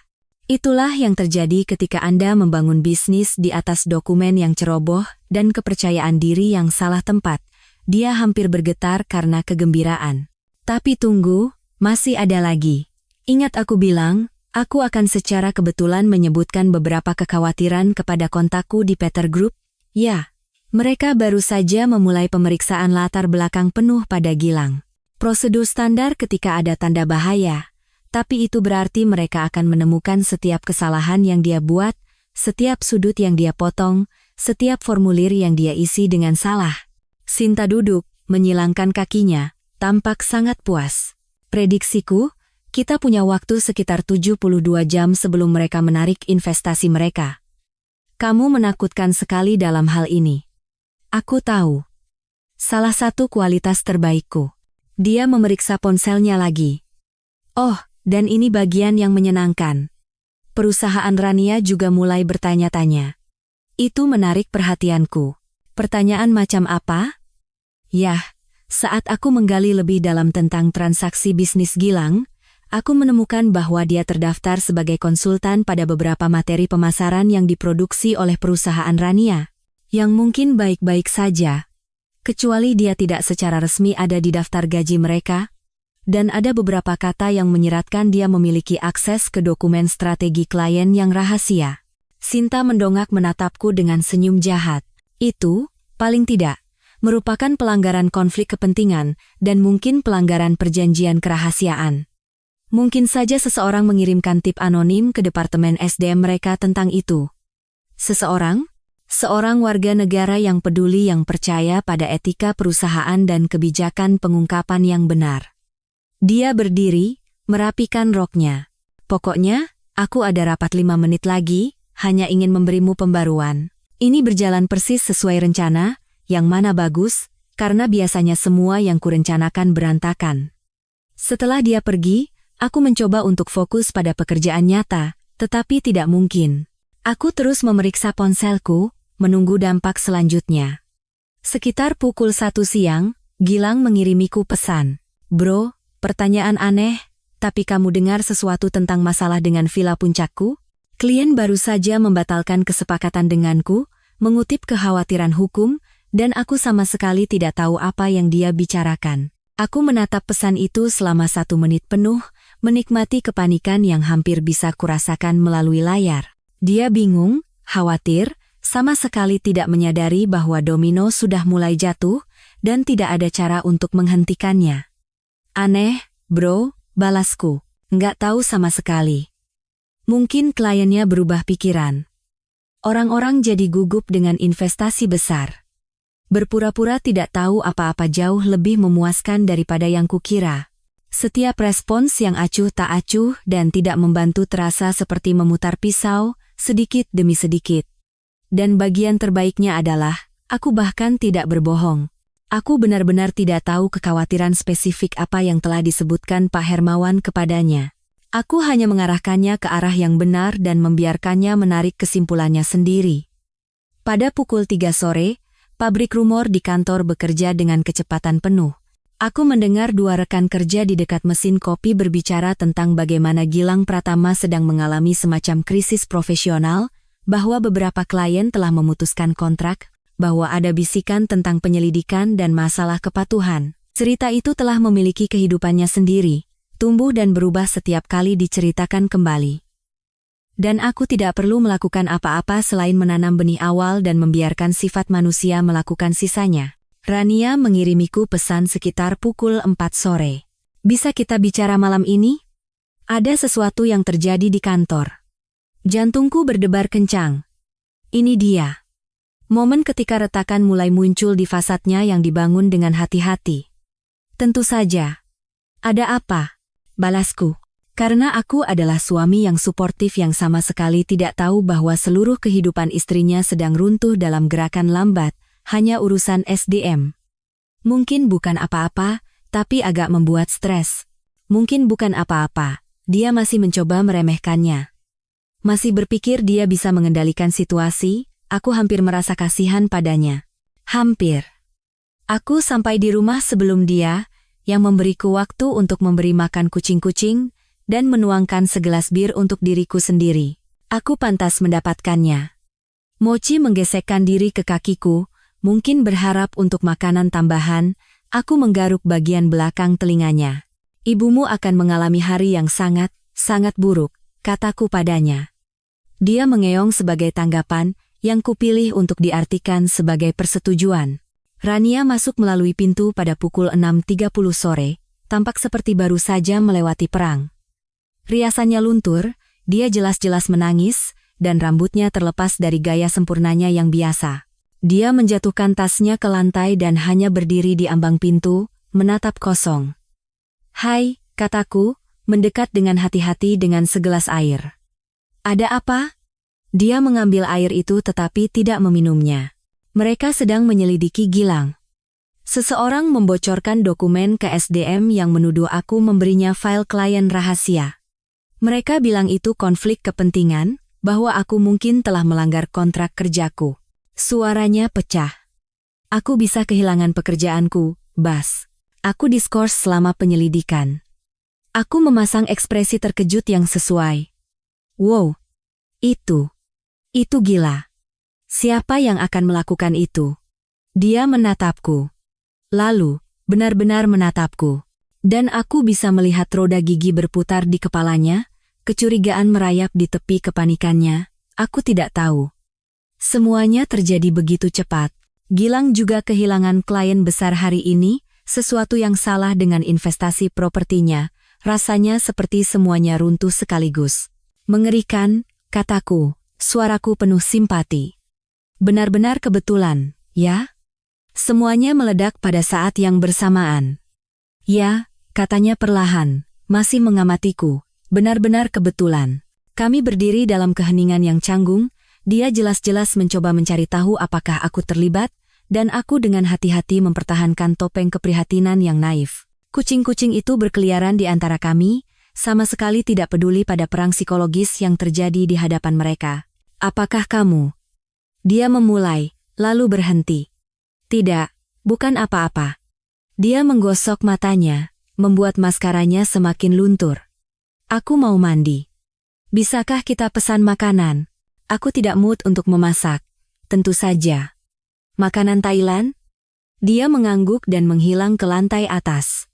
Aku mendengar pintu kamar mandi tertutup, lalu suara pancuran. Aku mengeluarkan ponselku dan mengirim pesan ke Sinta.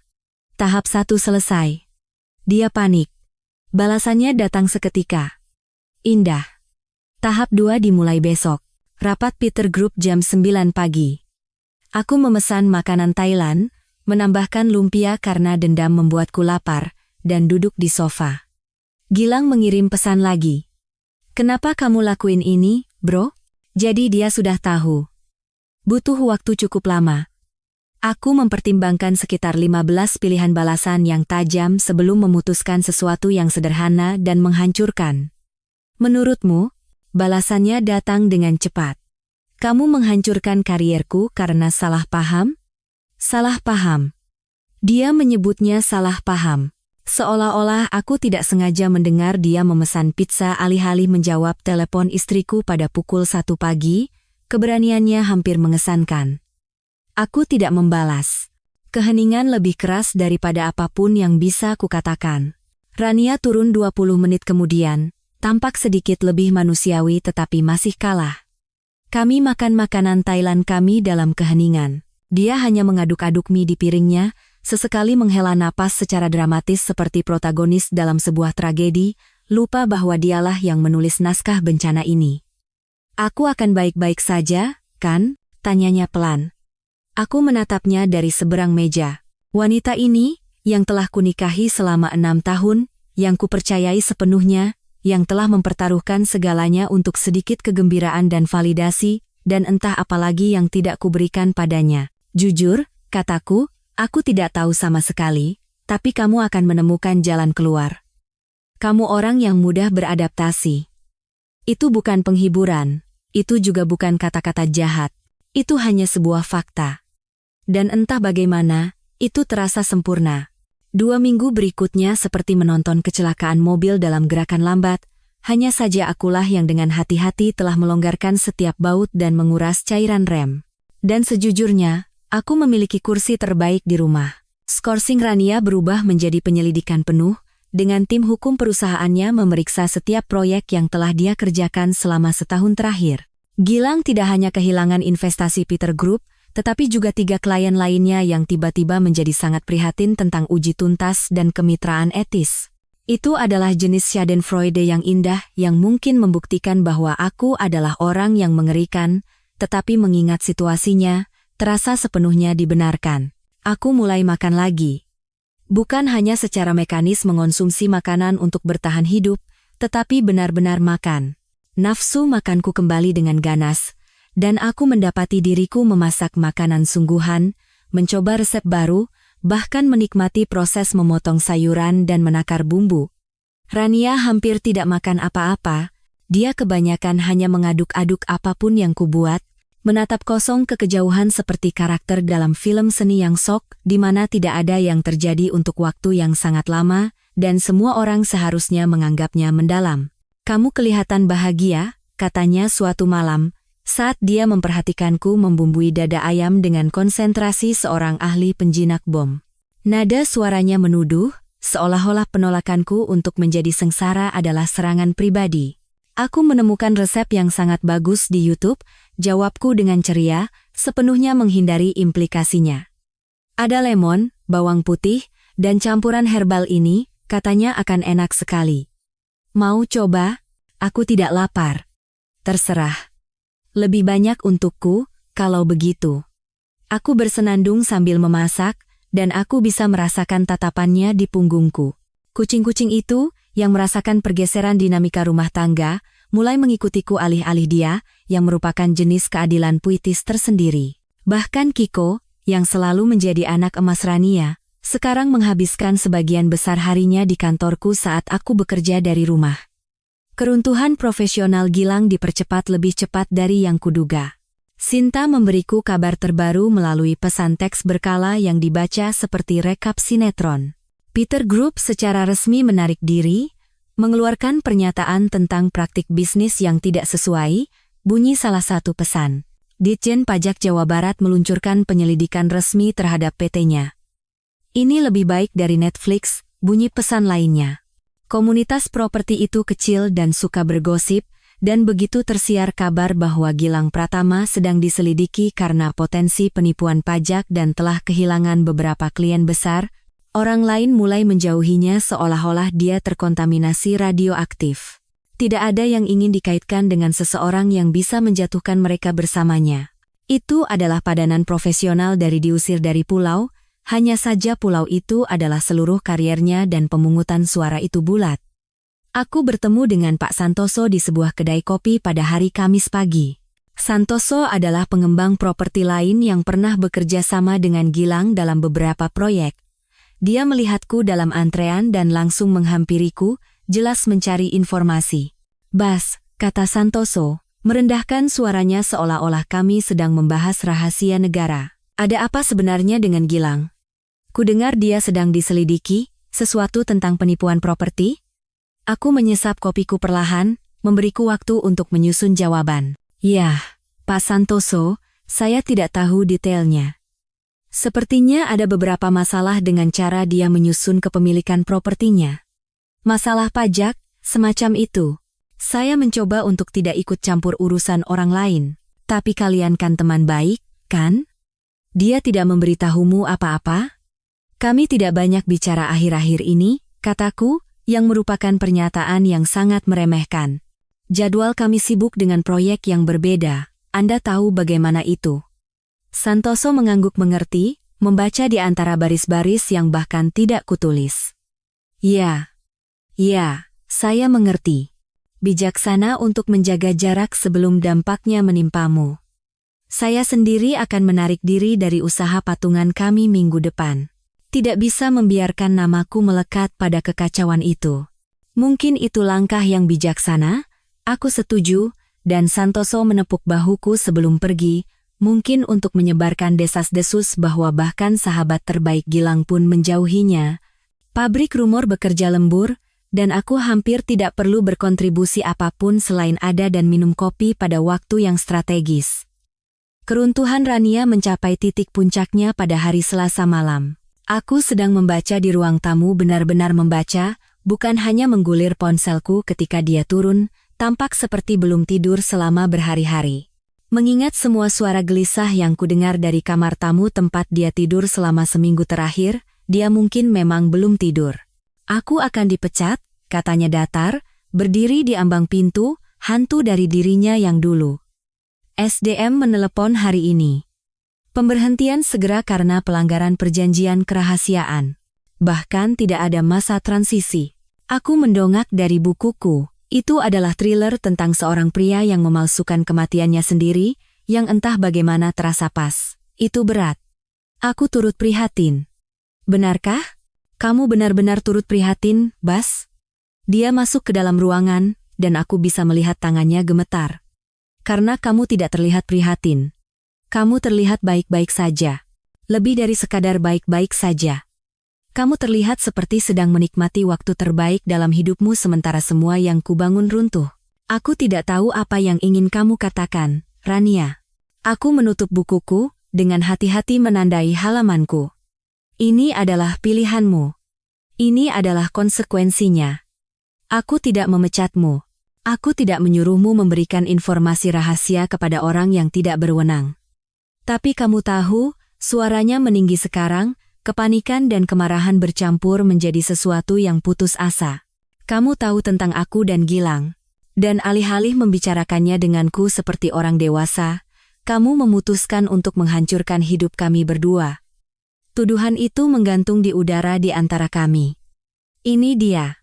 Momen ketika dia akhirnya mengatakannya dengan lantang, ketika kepura-puraan itu mati, dan kita tidak perlu lagi mengabaikan gajah yang telah tinggal di rumah kita selama berbulan-bulan. Aku menghancurkan hidup kalian? Aku berdiri, tenang. Lebih tenang daripada yang kurasakan dalam beberapa minggu.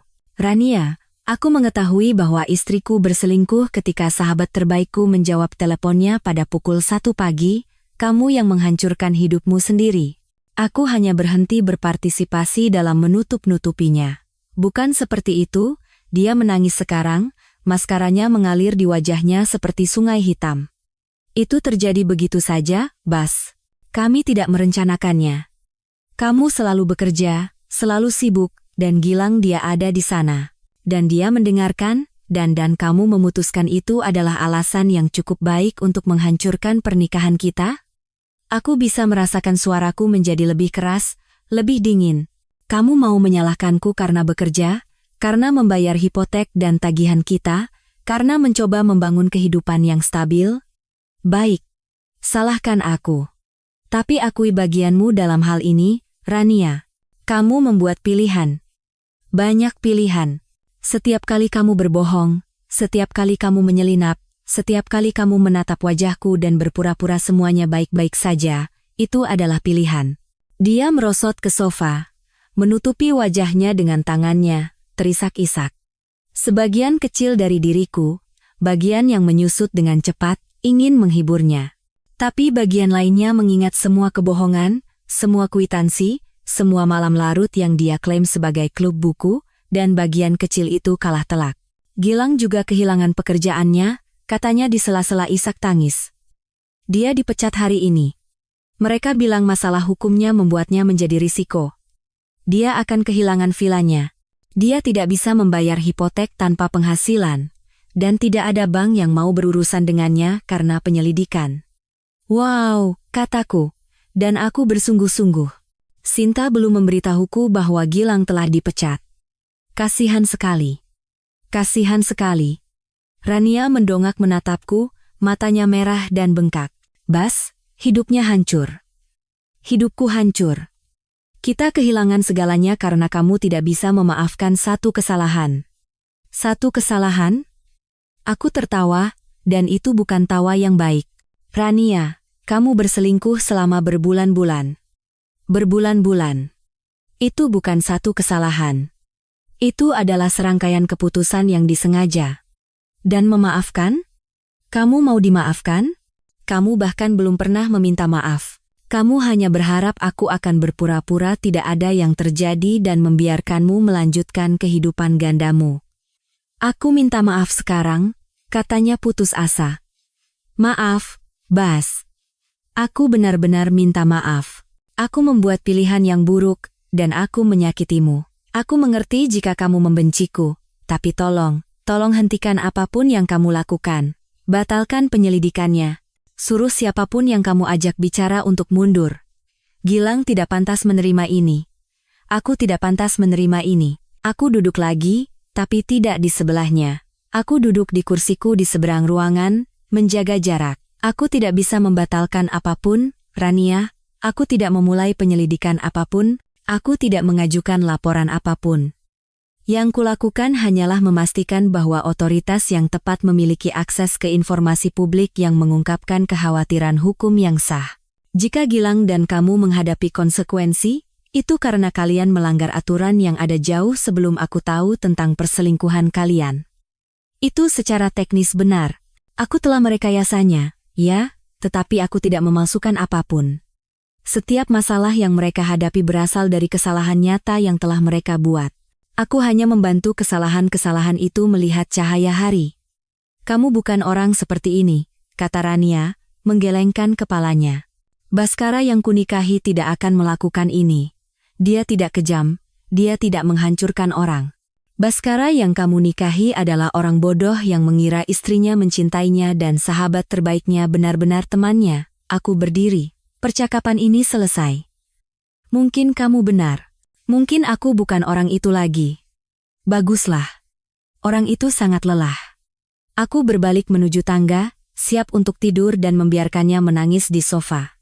Tapi aku berhenti di ambang pintu dan berbalik. Hanya sebagai informasi, Rania, aku benar-benar mencintaimu, aku akan melakukan apa saja untukmu. Tapi kamu menukarnya dengan apapun yang kamu pikir bisa diberikan Gilang. Jadi inilah permintaan maafku. Aku minta maaf kamu membuat pilihan yang begitu buruk. Aku minta maaf kamu lebih menghargai kegembiraan daripada kesetiaan. Dan aku terutama minta maaf bahwa kamu baru menyadari semua ini sekarang, ketika sudah terlambat. Aku naik ke atas, menutup pintu kamar tidur, dan tidur lebih nyenyak daripada yang kurasakan dalam beberapa tahun. 2 minggu setelah Rania mengalami kehancuran dramatis di ruang tamu kami, kehidupan mengambil kualitas surreal, di mana semuanya terasa sangat berbeda namun anehnya normal. Aku memindahkan barang-barangnya ke kamar tamu, bukan karena dia meminta, tetapi karena aku lelah melihat pakaiannya di lemariku dan produk perawatan kulitnya mengacaukan meja kamar mandi. Dia toh sebagian besar tinggal di rumah kakaknya, hanya kembali sesekali untuk mengambil lebih banyak barang miliknya, menghindari kontak mata seolah-olah aku Medusa dan dia khawatir akan berubah menjadi batu. Aku mulai pergi ke gym lagi. Bukan hanya membayar keanggotaan yang tidak pernah kugunakan, tetapi benar-benar pergi. Ternyata ada sesuatu yang sangat terapeutik dalam mengangkat benda berat dan berpura-pura itu adalah masalahmu. Aku kehilangan sekitar 5 kilo tanpa berusaha. Rupanya, stres dan pengkhianatan sangat baik untuk metabolisme, meskipun aku tidak akan merekomendasikannya sebagai strategi penurunan berat badan yang berkelanjutan. Bahkan salah satu staf di kantorku, Mas Budi, berkomentar bahwa aku terlihat berbeda, dengan cara yang baik, yang kupilih untuk diartikan sebagai pujian daripada pengamatan bahwa sebelumnya aku terlihat seperti kentang yang sedih. Bekerja hampir menjadi menyenangkan tanpa kecemasan latar belakang yang konstan dari pernikahan yang gagal. Aku benar-benar bisa fokus pada proyek, menyumbangkan ide dalam rapat, dan bahkan bercanda dengan Sinta, yang telah menjadi rekan konspirator dan terapis tidak resmiku. Dia memberiku kabar terbaru tentang setiap perkembangan dalam saga Gilang, yang dia narasikan seperti sedang meringkas melodrama. Dia mencoba menjual vilanya dengan kerugian, katanya padaku sambil minum kopi pada hari Jumat. Tidak bisa menemukan pembeli dengan penyelidikan yang membayanginya. Ditambah lagi, mantan pacarnya, Nadia, menuntutnya karena penipuan. Ternyata dia menggunakan namanya di dokumen tanpa izinnya. Itu mimpi buruk hukum lainnya. Nadia menuntutnya. Aku hampir merasa kasihan padanya. Hampir. Itu berat. Itu karma. Sinta mengoreksi. Mengaduk latenya dengan pengaduk kecil seolah-olah sedang mencampur ramuan. Apa yang kau tanam, itu yang kau tuai. Dan Gilang, rupanya, menanam ladang keputusan yang buruk, dan sekarang menuai panen terburuk di dunia. Aku mendapatkan kembali nafsu makanku dengan ganas. Makanan terasa lebih enak, warna terlihat lebih cerah, dan aku mulai mendengarkan musik yang bukan jazz sedih tentang cinta yang hilang dan penyesalan. Aku mengunduh indie rock yang ceria dan hip-hop dengan ketukan agresif yang membuatku merasa seperti protagonis dalam film tentang penemuan kembali jati diri. Kucing-kucing itu bahkan tampak lebih bahagia. Mochi lebih jarang menjatuhkan barang dari rak, dan Kiko mulai membawakanku tikus mainan sebagai persembahan perdamaian atau upeti, atau apapun yang dilakukan kucing ketika mereka memutuskan kau layak mendapatkan perhatian mereka. Pada hari Minggu malam, aku sedang membuat makan malam. Tidak ada yang mewah, hanya pasta dengan saus buatan sendiri, karena ternyata memasak itu menyenangkan ketika kau tidak melakukannya karena kewajiban. Lalu ponselku berdering. Nomor tak dikenal. Aku hampir tidak mengangkatnya, tetapi rasa ingin tahu mengalahkanku. Bas? Ini Gilang.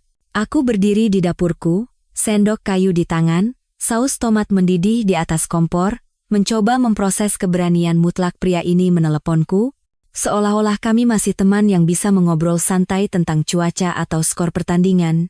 Gilang, kataku netral, tidak memberinya apa-apa. Bro, aku tahu keadaan sedang rumit sekarang, tapi aku benar-benar perlu bicara denganmu. Bisa kita bertemu? Minum bir, selesaikan ini seperti orang dewasa. Ada nada putus asa dalam suaranya, seperti seorang penjual yang mencoba menutup kesepakatan yang sudah mati. Kurasa itu bukan ide yang bagus, jawabku, mengaduk sausku, mungkin lebih agresif dari yang diperlukan. Hanya 5 menit. Beri aku 5 menit untuk menjelaskan. Dia memohon sekarang, dan dengan detasemen yang aneh, aku menyadari bahwa aku tidak merasakan apa-apa, tidak ada kemarahan, tidak ada kepuasan, hanya kehampaan. Dia menjadi tidak relevan, karakter dari bab sebelumnya dalam hidupku yang telah kututup dan simpan di rak buku. Tidak ada yang perlu dijelaskan, Gilang, kamu membuat pilihanmu, aku membuat pilihanku. Kita selesai. Aku menutup telepon sebelum dia bisa menjawab, memblokir nomornya, dan kembali ke pastaku. Sausnya sempurna. Kaya, beraroma, dengan kekentalan yang pas. Aku menyajikannya dengan keju parmesan segar dan basil, dan menuangkan segelas anggur merah yang telah kusimpan untuk acara khusus. Dan aku memutuskan bahwa merayakan ketidakpedulian totalku terhadap keputusasaan mantan sahabatku adalah acara yang cukup istimewa. Aku sedang separuh jalan menyantap makananku, menonton film dokumenter kriminal tentang pemalsu karya seni, ketika ada ketukan di pintu. 3 ketukan tajam, mendesak, dan gigih. Telinga kucing-kucing itu tegak, Kiko bahkan mengeluarkan geraman rendah, seolah-olah bahkan dia tahu ini bukan kunjungan yang menyenangkan. Aku mengintip melalui lubang intip pintu, dan di sanalah dia. Rania, berdiri di ambang pintuku pada pukul 8.30 malam hari Minggu, tampak seperti telah melalui beberapa lingkaran neraka, dan tidak menikmati satu pun darinya. Rambutnya berantakan, bukan berantakan yang artistik dan ditata untuk Instagram, tetapi berantakan yang nyata. Aku belum mencuci ini selama 3 hari. Dia mengenakan celana olahraga dan hoodie universitas yang sudah usang, tidak memakai riasan, dan matanya merah dan bengkak karena menangis. Dia tampak kecil dan kalah. Sama sekali tidak seperti profesional PR percaya diri yang tersenyum padaku sambil minum kopi sambil diam-diam menghancurkan pernikahan kami hanya sebulan yang lalu. Aku mempertimbangkan untuk tidak menjawab. Aku bisa saja kembali ke sofa, menyelesaikan pastaku, dan berpura-pura tidak melihatnya. Tetapi sesuatu dalam diriku, mungkin rasa ingin tahu, mungkin kebutuhan akan penyelesaian, mungkin hanya keinginan untuk melihat semua saga ini sampai akhir membuatku membuka pintu. Rania, kataku, bersandar pada kusen pintu, tidak mengundangnya masuk. Aku tidak punya tempat tujuan, bisiknya, suaranya pecah di kata terakhir. Kakakku mengusirku. Dia bilang dia tidak bisa melihatku menghancurkan diri sendiri lagi. Orang tuaku tidak mau menjawab teleponku. Aku hanya punya 800.000 rupiah di rekening bankku, dan aku tidak bisa mendapatkan pekerjaan karena semua orang di industri ini sudah tahu, dan Gilang, dia bahkan tidak mau bicara denganku lagi. Dia menyalahkan semuanya padaku, bilang aku ceroboh dengan dokumen dan menghancurkan hidupnya. Aku tidak mengatakan apa-apa. Aku hanya berdiri di sana, satu tangan di pintu, memperhatikannya hancur di depan pintuku, seolah-olah ini adalah adegan film yang dramatis, hanya saja ini menyedihkan, dan nyata. Bolehkah aku masuk? Kumohon. Hanya untuk malam ini. Aku akan tidur di sofa. Kamu bahkan tidak akan tahu aku di sini. Dia melangkah maju, mencoba meraih lenganku, dan aku mundur, menjaga jarak. Tidak, kataku singkat. Bas, kumohon. Aku tahu aku salah. Aku tahu aku tidak pantas mendapatkan bantuanmu. Tapi aku putus asa. Aku tidak punya tempat tujuan. Di luar dingin, dan aku tidur di mobilku. Tidak punya tempat tujuan. Ulangku perlahan. Seolah-olah sedang menguji kata-kata itu di mulutku. Ditinggalkan dan sendirian. Merasa seperti semua orang yang kau percayai telah meninggalkanmu. Dia mengangguk dengan antusias, secercah harapan di matanya, seolah-olah dia pikir aku akhirnya mengerti, bahwa aku akhirnya siap menjadi pahlawan yang akan menyelamatkannya dari konsekuensi tindakannya sendiri. Sempurna, kataku, suaraku tenang, hampir lembut. Sekarang kamu tahu bagaimana rasanya. Wajahnya hancur, air mata baru mengalir di pipinya. Bagaimana kamu bisa begitu kejam? Ini bukan kamu. Baskara yang kukenal memiliki belas kasih, dia memiliki empati. Baskara yang kamu kenal adalah keset, selaku. Dia membiarkan orang menginjak-injaknya karena dia pikir menjadi baik sama dengan menjadi baik. Dia pikir jika dia hanya bekerja keras dan mencintai dengan dalam dan mempercayai sepenuhnya, itu akan cukup. Dan kau tahu, Baskara itu meninggal di sebuah kamar hotel di Surabaya ketika dia menyadari istrinya berselingkuh dengan sahabatnya. Baskara ini, aku menunjuk diriku sendiri, Baskara ini punya standar, aku membuat kesalahan, kamu membuat lusinan kesalahan. Mungkin ratusan jika kita menghitung setiap kebohongan dan pengkhianatan. Dan sekarang kamu mau aku melakukan apa? Mengasihanimu. Menerimamu kembali? Berpura-pura bahwa tahun terakhir hidupku tidak dibangun di atas fiksi total? Aku menggelengkan kepala. Rania, kamu ingin pengampunan. Itu di atas tingkat gajiku. Coba hubungi Tuhan. Layanan pelanggannya 24,7. Dia sekarang menangis terseduh-seduh, air mata tanpa maskara mengalir di wajahnya. Kamu berubah, gumamnya, dan itu terdengar seperti tuduhan. Seolah-olah penolakanku untuk dihancurkan oleh pengkhianatannya adalah cacat karakter. Ya, aku berubah, aku mengakui, dan kamu juga harus begitu. Aku mulai menutup pintu, dengan lembut. Bunyi kliknya bergema di antara kami seperti titik akhir, dan aku kembali untuk menyelesaikan pastaku. Sudah dingin, tapi entah bagaimana, terasa lebih enak dari sebelumnya. Setahun kemudian, kamu berubah, adalah kata-kata terakhir yang kudengar darinya setahun yang lalu, dan ternyata, dia benar, aku berubah, menjadi lebih baik. Ternyata, ketika kau tidak mencurahkan semua energi emosionalmu untuk mengelola pernikahan yang gagal dan berpura-pura bahwa sahabatmu tidak menusukmu dari belakang, kau benar-benar punya waktu untuk mengejar hal-hal yang penting. Sinta bergabung denganku sebagai mitra bisnis dan suara nalar resmi, sebagian besar, karena dia lelah meninjau kontrak untuk ide-ide biasa-biasa saja orang lain, dan lebih suka meninjau kontrak untuk proyek-proyek kami yang benar-benar keren. Kami mengubah sebuah gudang tua di bagian kota yang sudah usang menjadi pusat komunitas, dengan ruang seni, lab komputer, dan sebuah kafe kecil yang menyajikan kopi yang layak dan mempekerjakan remaja lokal yang membutuhkan pengalaman kerja. Rasanya sangat baik untuk membangun sesuatu yang membantu orang, bukan hanya memindahkan kotak dari titik A ke titik B. Aku mulai bepergian di akhir pekan. Bukan sesuatu yang besar, hanya perjalanan darat ke kota-kota kecil dengan arsitektur yang menarik dan jalur pendakian yang bagus. Ternyata, Indonesia penuh dengan tempat-tempat indah ketika kau tidak terlalu tertekan untuk memperhatikannya. Aku mendaki sebagian jalur Gunung Gede Pangrango, mengunjungi beberapa taman nasional, dan bahkan melakukan perjalanan solo ke Yogyakarta, di mana aku makan bakpia patok seberat badanku dan mendengarkan jazz yang jauh lebih baik daripada yang pernah ditawarkan oleh aplikasi streaming musikku. Bagian terbaiknya adalah, aku mengadopsi kucing lain. Jalu, kucing hitam berusia 3 tahun dengan satu kaki putih dan sikap bos mafia yang telah melalui banyak hal. Relawan di penampungan memperingatkan bahwa dia selektif dalam memberikan kasih sayang, yang merupakan kode untuk kucing ini akan terus-menerus menilaimu dan mungkin akan mencintaimu jika kau layak. Sempurna. Dia cocok dengan Mochi dan Kiko, dan bersama-sama, mereka membentuk dewan juri berbulu yang mengawasi setiap gerakanku, dan sesekali menjatuhkan barang dari rak hanya untuk membuatku tetap rendah hati. Suatu Selasa sore, Aku sedang minum kopi di sebuah kedai kopi di pusat kota, salah satu tempat independen yang benar-benar memanggang biji kopi mereka sendiri, dan tidak sengaja salah mengeja namamu untuk keterlibatan media sosial. Aku sedang menggulir proposal proyek di ponselku, menunggu pesananku, ketika aku melihatnya. Rania, duduk sendirian di meja sudut, menatap cangkir kopi setengah kosong seolah-olah itu berisi jawaban atas pertanyaan yang takut dia tanyakan. Dia tampak lelah. Bukan hanya lelah secara fisik, tetapi kelelahan yang mendalam yang datang dari membawa penyesalan seperti ransel yang penuh dengan batu bata.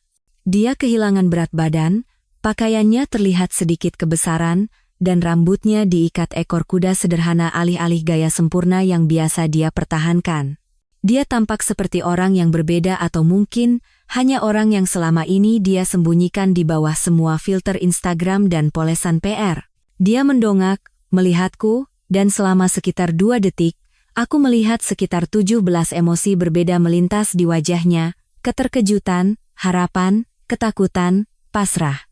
Dia berdiri, perlahan, ragu-ragu, seolah-olah dia tidak yakin apakah mendekatiku akan menghasilkan percakapan atau perintah penahanan. "Bas," katanya pelan ketika dia sampai padaku. "Kamu benci aku?" Aku memikirkannya. Benar-benar memikirkannya. Aku mencari sisa-sisa kemarahan atau kepahitan atau emosi negatif apapun yang telah kubawa selama berbulan-bulan setelah Surabaya, tetapi mereka tidak ada lagi. Mereka telah digantikan oleh sesuatu yang lebih baik, ketidakpedulian yang bercampur dengan kepuasan sejati dalam hidupku sendiri. Aku menggelengkan kepala. Tidak. Benci itu butuh usaha. Dia tampak seperti ingin mengatakan lebih banyak, mungkin untuk meminta maaf lagi, mungkin untuk bertanya tentang hidupku, mungkin untuk mencoba menjelaskan dirinya sekali lagi, tapi aku tidak menunggunya. Barista memanggil namaku. Aku mengambil kopiku, meninggalkan tip yang besar karena kopi yang enak pantas dihargai, dan berbalik menuju pintu. "Bas," panggilnya dari belakangku. Aku berhenti, tetapi tidak berbalik. "Kamu kelihatannya baik-baik saja," aku ikut senang. "Terima kasih," kataku dari balik bahu, dan aku bersungguh-sungguh. Bukan karena aku peduli pada validasinya, tetapi karena itu benar. Aku baik-baik saja, lebih dari sekadar baik-baik saja, dan pendapatnya tentang masalah itu sama tidak relevannya dengan ramalan cuaca tahun lalu. Di luar, hujan mulai turun. Hujan musim semi yang lembut dan stabil yang membersihkan segalanya tanpa menjadi dramatis. Aku tidak punya payung, aku tidak terlalu peduli. Aku hanya berjalan ke mobilku, bersiul lagu yang kudengar di radio, membiarkan hujan membasahi wajahku, memikirkan betapa berbedanya momen ini dengan malam di Surabaya itu, ketika duniaku runtuh di sebuah kamar hotel generik. Beberapa badai tidak datang untuk menghancurkanmu, pikirku, membuka kunci mobilku dan melempar kopiku ke tempat cangkir. Mereka datang untuk membersihkan kebodohan. Aku berkendara pulang, menuju kucing-kucingku, menuju rencana bisnisku, menuju hidupku yang dibangun di atas reruntuhan pengkhianatan dan keputusan buruk yang bahkan bukan milikku. Dan untuk pertama kalinya dalam beberapa tahun, aku merasa sepenuhnya, sejujurnya, luar biasa bebas.